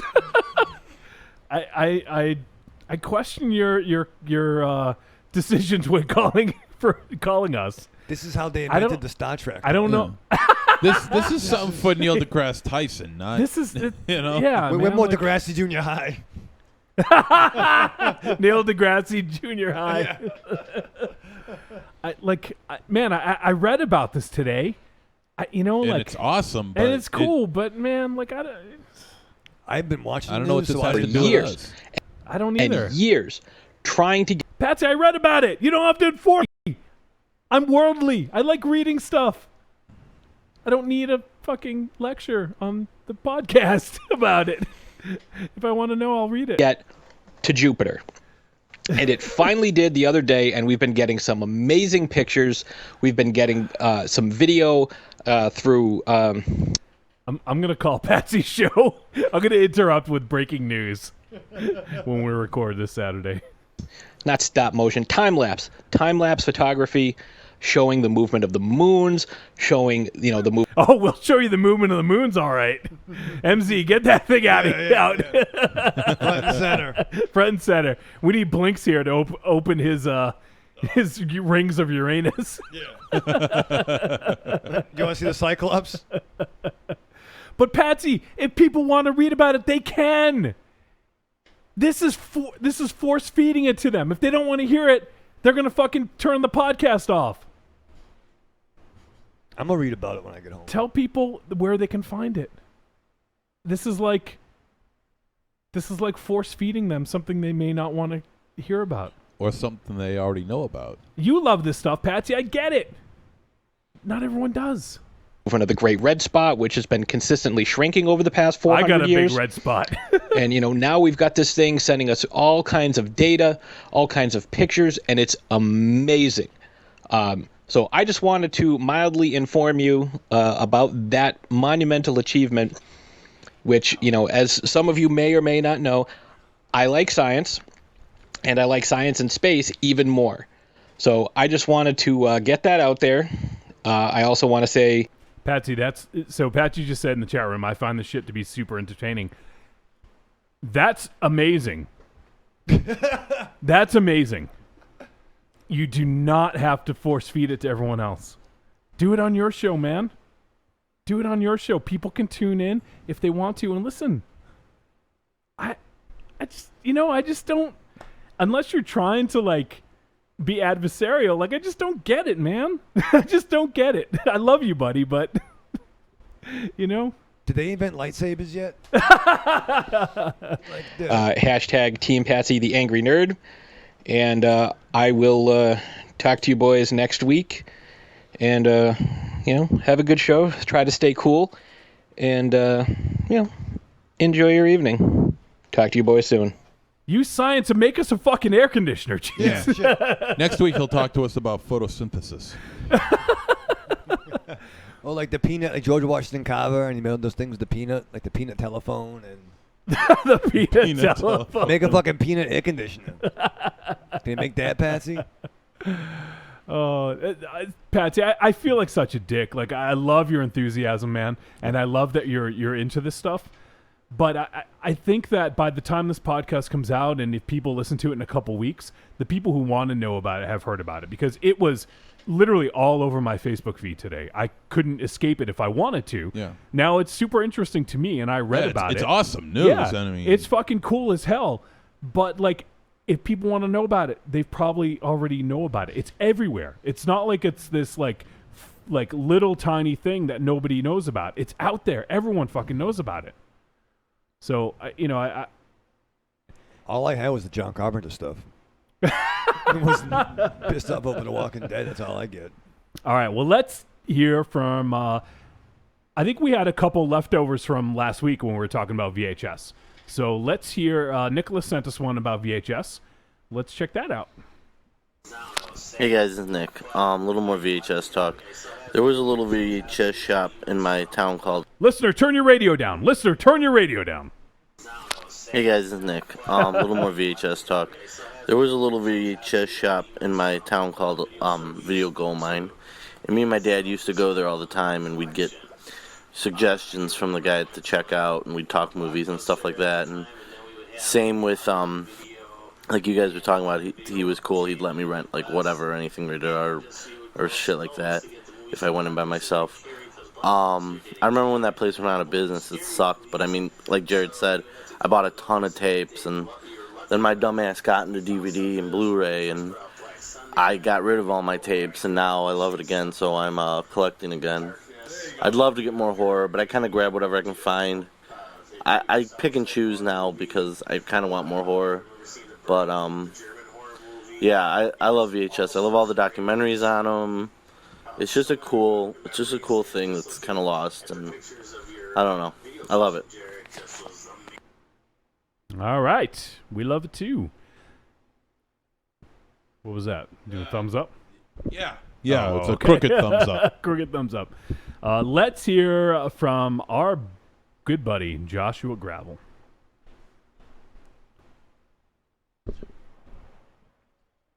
Hey, Trick or Treat Radio guys. This is Josh from the Arkham Film Society here. Hey, Josh. What's up, buddy? As I mentioned on the Facebook group, I just did not have a chance to watch the movie this week, so I'm not calling in with a review. Be thankful. But I'm calling in with a little bit about VHS. Yeah. Since I kind of missed out on that for last week's discussion. Like many of the folks, I have very fond memories of growing up, renting tapes. I grew up in kind of a weird town. A place called Woonsocket. Oh yeah, pretty weird. One of the, it's northern Rhode Island, right on the Mass border, and it's this weird mill town, but there's always been this kind of like artsy element of the weird that kind of is the undercurrent of the entire place. So there was actually a lot of video stores there. Like, I can clearly remember there being at least like 4 or 5 video stores. And a lot of them had some really weird shit. I can clearly remember going to the stores, like, I'd say by late elementary school, early junior high, we were really renting a lot, especially when I hang out with friends on the weekend. Mm-hmm. Yep. So, I mean, of course, there was the standbys of, like, Toxic Avenger and Evil Dead and a lot of that stuff. But we went some of the places, like there was this one place, Selective Video, and probably best was this other place called Lesco Video. And they were the places that kind of had the cooler people that worked there. So from places like that, like, we were able to source, like, the original Thriller big box of Make Them Die Slowly. I actually specifically, vividly remember probably around, like, the 6th grade when we first started discovering the Argento films. Because I remember renting Suspiria and the edited retitle of Tenebrae, Unseen, and then kind of going to all the stores to kind of find as much of that stuff as we could, like Demons, and I remember finding Bird with the Crystal Plumage then. And the cool thing with, like, Lesco was, like, there was some of the people that actually worked there where you could say, hey, I like this guy, what else is like this? And they would know to be like, oh, well, you like this guy, you got to check out Zombie, and you got to check out this, and you got to check out that. I remember when Michele Soavi's The Church first came out on VHS, and the guy at Lesco was like, we just got this new release in, you got to rent. And I also remember those were the same guys that would be like, oh, hey, you guys like these weird horror films. we have all the Ilsa films over here on this rack. And just weird-ass stuff like that. So I have great memories of the It seems video marginally store. irresponsible. Oh, man, I actually now even remember, probably like around the 9th grade, once we started heading into Providence a lot, there was this place called Newspeak. It was a bookstore that also had a video rental section in it. And that is where I can, like, vividly remember, like, me and like a couple of friends, this is probably 92, 93. I remember we would take the bus down there and rent films and come back home and watch them. And I remember, like, that's how we saw Necromantic and Shram and Very good. like the Richard Kern films. Nice. Those guys also, they carried a lot of like gray market stuff. So that was when we were first introduced to Cannibal Holocaust. And, you know, they would also, the really cool thing about them was they had like VHS boots of like uncut Japanese laser discs of like The Beyond and shit like that. Oh, nice. So, I mean, I have great memories of the video store. And, I mean, it really was, for people of our age, I'm going to be 40 in November. So, yeah, so for people of our age, that really was like a film school and an encyclopedia all rolled into one. Definitely. So, yeah, I wish I could have gotten this message in for last week to have been part of the main discussion. But, I don't know, hopefully you guys enjoyed my reminiscing, and I can now feel included. Yeah. Hopefully I'll get to see you guys soon. I know my schedule's going to slow down soon, so hopefully I can get up there for a show sometime this summer. All right, you guys have a good one. Talk to you soon. Bye. Awesome. I love hearing the stories, and that goes for like everyone out there. Like, this doesn't have to be like a 1 week thing. Yeah. You know, I love hearing about the stories about VHS and how they affected people. So if you guys ever want to call in a story like that, please, by all means, do. And, you know, VHS is awesome. Tell us about if you found an old, record store that closed, or, your old famous favorite brick and mortar comic shop. Yeah, absolutely. So thanks for that, Josh, and I'm glad that you were able to get that in, and be thankful that you did not watch the movie this week. So we have another one from Nick about VHS. So let's, where'd that one go? Let's give that a listen here. Hey guys, Nick here. Maybe this will make show, maybe not. I think the first horror movie I ever saw that I can remember, it's lame. I mean, I know MZ's is probably like Rape Goblins 9 or something. But mine was kind of lame, but it was interesting. It was Ernest Scared Stupid, and it was at a Christmas Eve party at my aunt's house, and scared the shit out of me because they turned kids into wooden little things, little wooden trinkets, and that troll. But from then on, I was so scared of that movie, but I kept loving horror. It actually took me a while to get back in horror because I watched a lot of comedies. That was a lot of my VHS collection, but then, I don't know, maybe late middle school, I was just like, got super into horror, and then ever since then, it's been everything as much as I can. So, yeah, that's my stupid little horror movie VHS talk. That's the first one I saw. Thanks, guys. Bye. Hey, dude, listen, you got to start somewhere, right? So don't worry about it. I mean, Ernest Scared Stupid seems to be a little pale, even by beginner's standards, but still, like I said, you got to start somewhere. Yeah, absolutely. There's nothing wrong with that. And hey, if it wasn't for the enjoyment of horror, at least it was for the enjoyment of Ernest P. Worrell. For me, it was Godzilla and Abbott and Costello Meet Frankenstein. So, maybe those are better, arguably better films, but not any more scary. That's for sure. No, that's true. True. Though I do love Ernest Scared Stupid like crazy. Absolutely. So let's hear. Oh, I think we missed this one. This is from Jethronomicon. I think it was from last week. Somehow did not get played. So Hey, fellas, this is Jethro Namicon. What's up, Jeff? Only minutes away from the latest live episode of Trick or Treat Radio. And, well, I have kind of a sad story to report. Yes, as I'm sure you're aware, movie night is a big deal. Something I created here in Cape Girardeau, Missouri, 2 hours south of St. Louis. Every week, Tuesday night, we go to the Coin Op Cantina, and it's glorious. It's an arcade bar. You can play Ninja Turtles 4-player. You can play Galaga. God, glorious is not enough of a word. However, Okay, hold on a second. So we started movie night earlier this year, and every Tuesday night I bring in some trashy movies. It's fantastic. We even made it legal a few months ago. Got a license to actually show movies legally without the fear of prosecution. However, last night it came to my attention by the proprietors of the Coin Op Cantina.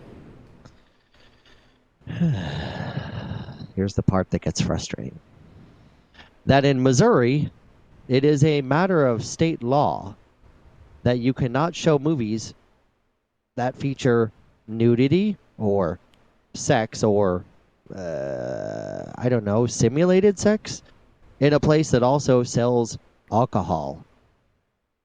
Imagine my disappointment. Damn. While it was great to screen some classic Henenlotter movies and a few other treats like Rock and Roll Nightmare, we cannot do that anymore because it has boobies. Now, of course, you can have side boob and glimpses of boob as long as there's no, boop, boop, boop, boop, titties, which is to say, nips. And of course, you can't have man junk either. Which brings me to my question. Guys, because I'm kind of feeling a little desperate, I need a list of movies from you guys that are presentable in a public setting that sells alcohol that do not have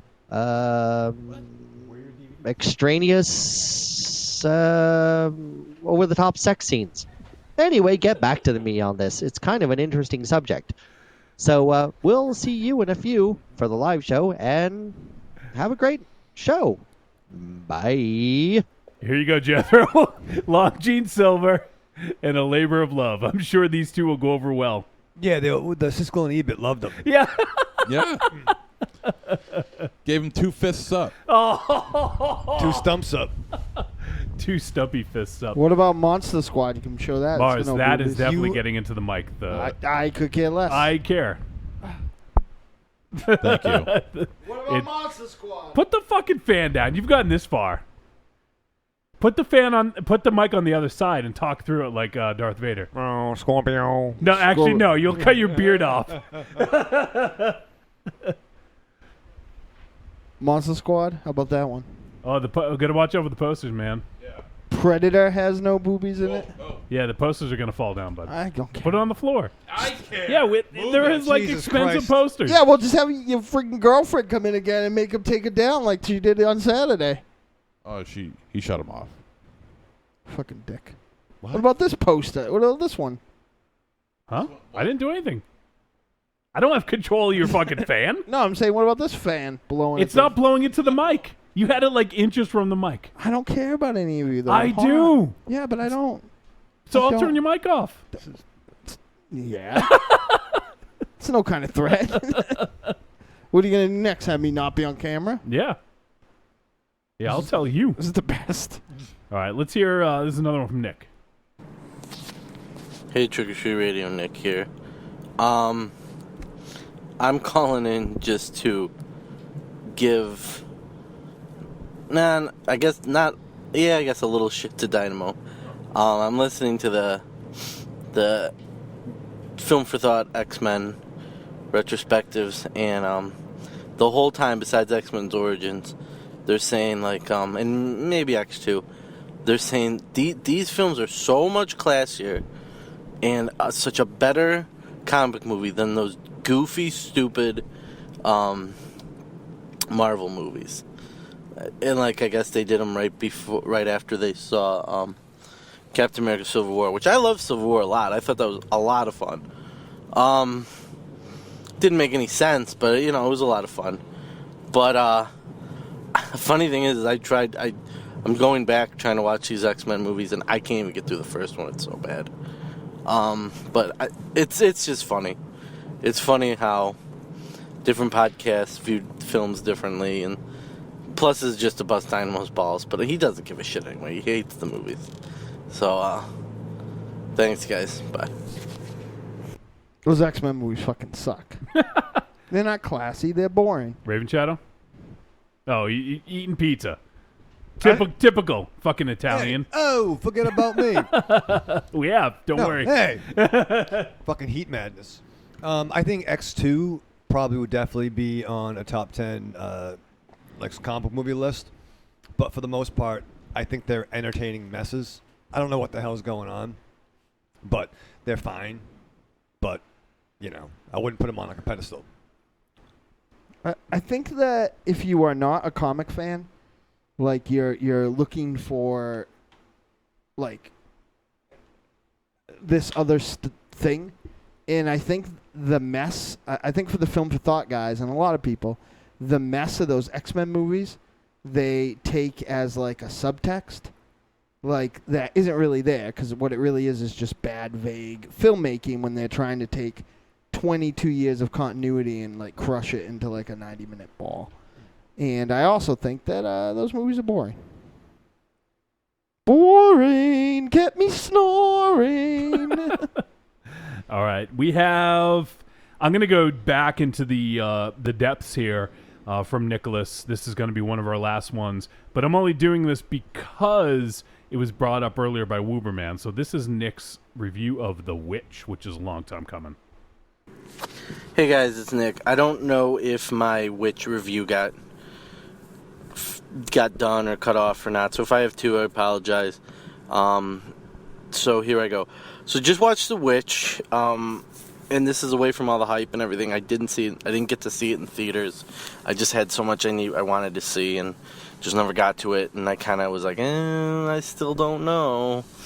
But so I did a first time watch last night. And let's go with my grade first. I give it an A-. I really Nick. enjoyed this movie. You gave me something I A. completely understand where people think it's a little slow. I know there's some horror fans are like, I'm not a big fan of this. I don't get it, blah, blah, blah. But I like directors that step out of the box and do something a little different. Like, it kind of reminds me... It doesn't remind me of It Follows, but it kind of gives me the idea that like these directors that really did these shorts, and now they're coming in and they're like knocking it out of the park with their first feature. And this guy Robert Eggers, I thought he did a phenomenal job.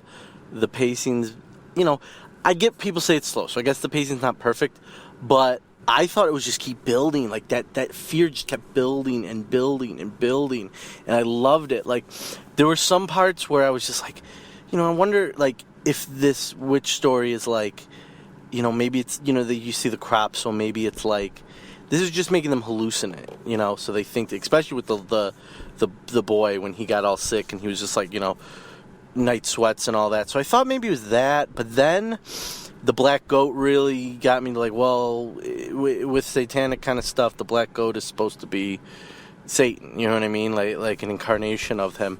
So especially when like the little kids, like the older sister was like, the little twins are made a pact with him. And then obviously you see that thing in the beginning with the witch. So, I mean, I really enjoyed it.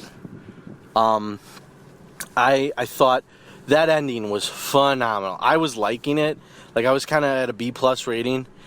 And I'm like, I'm really digging this. And then that ending where where the goat talks to her and throws the book in front of her, those people walk around her, and then she walks into the goat guides her into the woods, and they're all fucking floating. Oh my god, I loved it. A- for me. I loved it. Spoiler alert. Thanks, guys. Bye. Oh, I'm sorry. I got like a minute left. So yeah, like I said, I thought it was great. We ain't got 90 seconds on this show. A treat, A- for me. Really thought it was great. I wish more stuff was like this. So thanks again, guys. Bye. Well, wait, Nick, you still got another 50 seconds. So, yeah, I mean, we reviewed it. We've talked about it a lot. So, glad you could get your thoughts in on it, Nick. Glad you dug it, man. It's awesome to hear that you're really digging a flick. Because I get sick of hearing you talk about flicks you don't like. But I guess The Nice Guys was another one, right? You like that one? So, pretty good so far. All right. I think we have one more. Yes, we do. And it is from Mars's Boo. Jakey Boo! Trick or Treat Radio!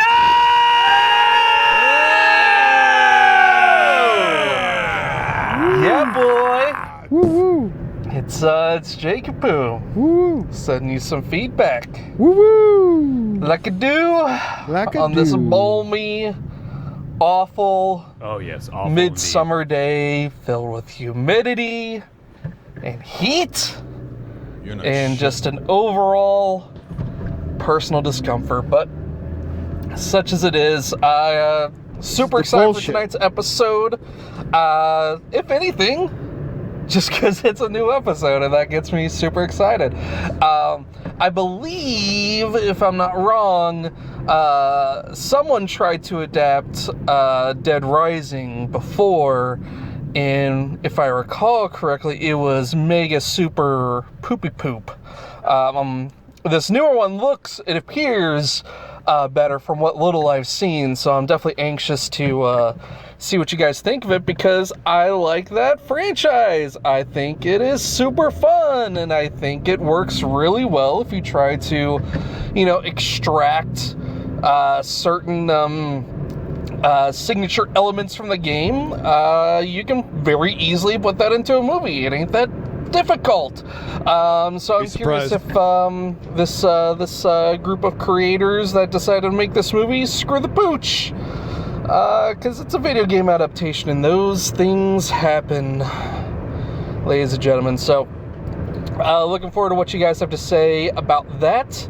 As for my question, I was listening to the Elm Street Kids Movie Club, and it was briefly touched on, but it's something that's been on my mind for a while, and I'm curious what you guys' thoughts on it are.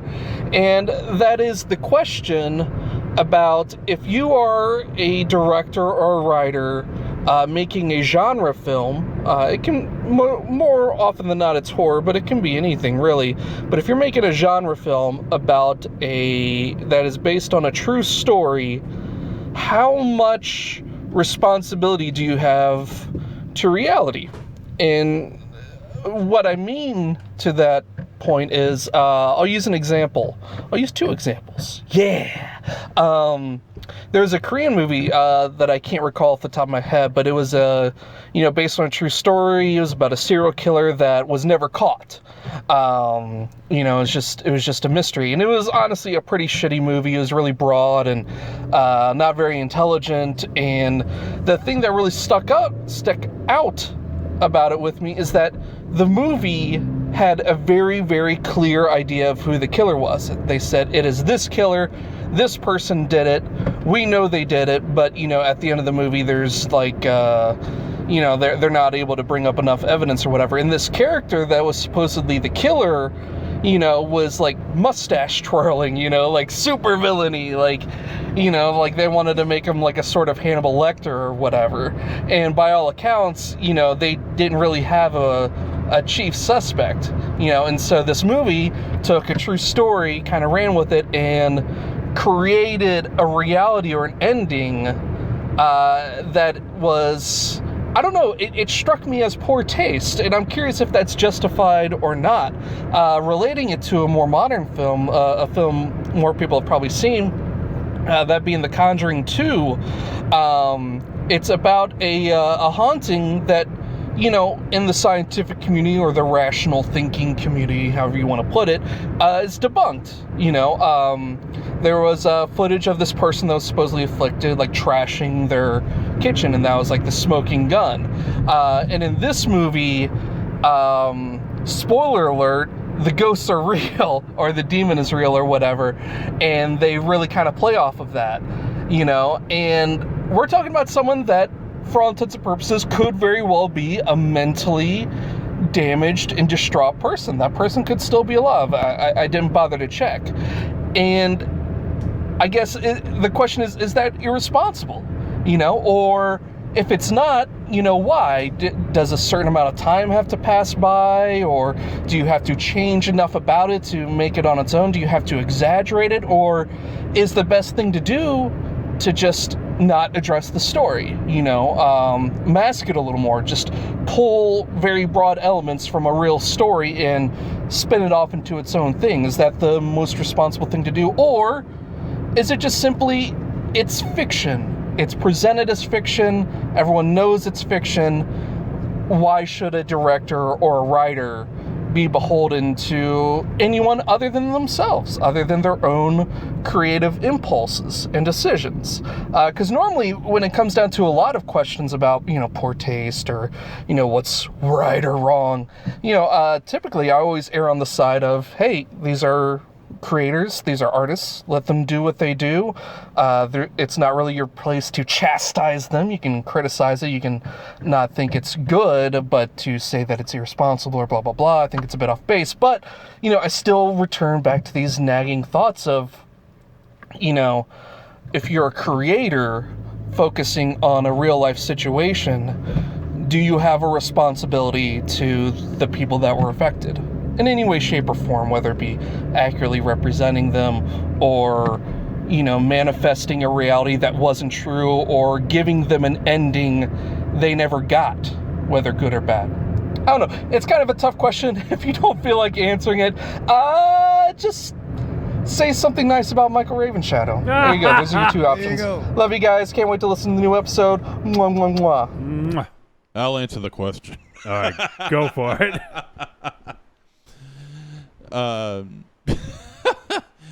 Yeah, I think if I was a director, I'm the kind of person who appreciates reality. If you're making a not so much a documentary, but a biopic or a movie based on a true event, I would inject as much real information as I possibly can. Maybe exaggerate in some areas to emphasize certain areas, but other than maybe as far like maybe instead like of a violence. 6-inch dick leg, she had a 12-foot dick leg. No, that's not even funny. Yes, it is. No, I think like in some violent scenes, like of course I love horror, so say like any kind of serial killer. If if I was to do something like that, then I would emphasize and exaggerate a little bit more on the violence, just to drive home the aspect of how dangerous the bastard was and what kind of a person he really is, and what he's capable of doing. But other than that, I would try to put in as much realism as possible. But that's me. And Jakey Poo, get off the wing of the plane, will you? But I feel like The Conjuring, for example, I feel is mildly irresponsible because those people are probably all still alive. But I think at the end of the day, that shit falls into like the alternate history sort of thing. Like Abraham Lincoln never really fought vampires, I suspect. No, he did. He really did. Shit.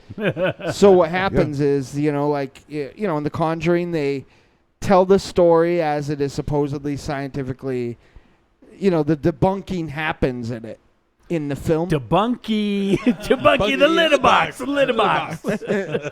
But it happens. You know what I mean? And then they have like an amendment to that, which I thought was pretty clever without, it's almost like they gave like a secret history. But I think because it's so contemporary, something about it rubbed me the wrong way, where something like, say, an alternate history story or something like that, you know what I mean, of the Civil War or something that happened hundreds of years ago, it wouldn't bother me. But as a rule, I think I like it mostly like, say, Texas Chainsaw Massacre.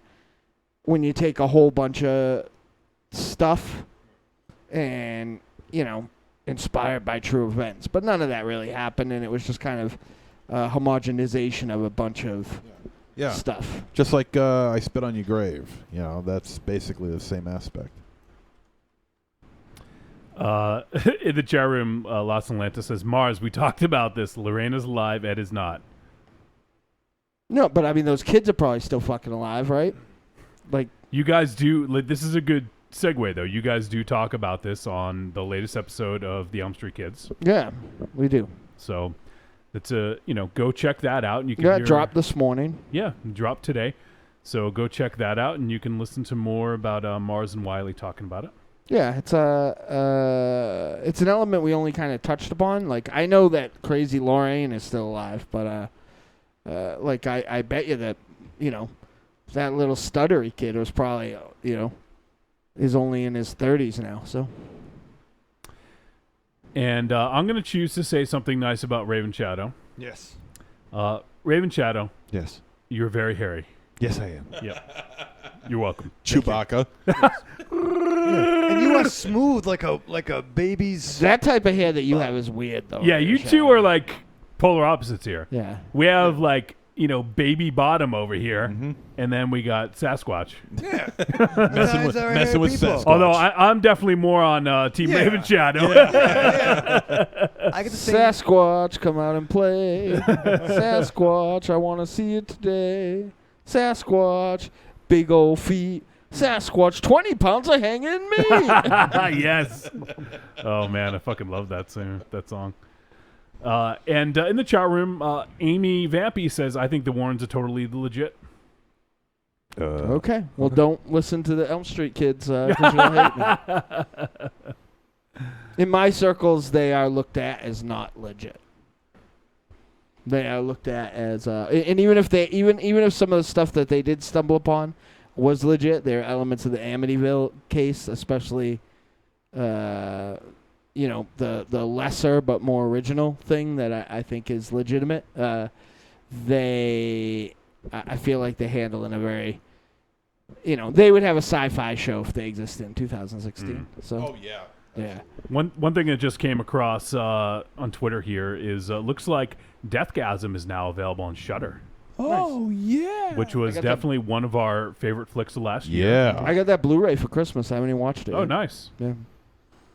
So you guys should. There's no excuse if you have not Special lady seen. friend must not have listened to the show. If you have not seen Deathgasm, there's no excuse. You got to go check it out. It's on Shudder, and I think it actually popped up on Netflix too. So we'll beat you with a dildo if you don't see it. Be like a dildo hitting you with a dildo. What the this fucking bugs at Ravenchild? It's your fucking fault. No. I take back that nice compliment. You can't. About your hairy. You can't. We don't edit anymore. Remember forever. Remember, children. Yeah. But that's all right. Well, that's it for voicemails. Thank you, Jakey Poo. And if you guys want to hear more about the Warrens, go check out episode 26 of the Elm Street Kids Movie Club. It's a nice little segue, right? Yes. Oh, let's check out. I don't think we have any emails. Okay. So let's go check out some tweets. We haven't played this in a while, so I'm going to go ahead and play our music. All right. For tweets. I was wondering where this has gone. Yeah. This is Chocolate Beast. I feel like you hate me right now. Give up your tweets, tweets. Give up your tweets or face the Chocolate Beast. Give up your tweets, tweets. Give up your tweets or face the Chocolate Beast. Now get. All right, on Twitter, we have Jackson Stewart, who we interviewed a couple weeks ago with Steven Scarlatta. There was a big love fest going on Twitter, and he basically said that he loved us after we said that we loved him. He was just replying. So thanks to Jackson, and that was a lot of fun. I can't wait. We love you more. Can't wait to see Beyond the Gates. It's going to be a blast.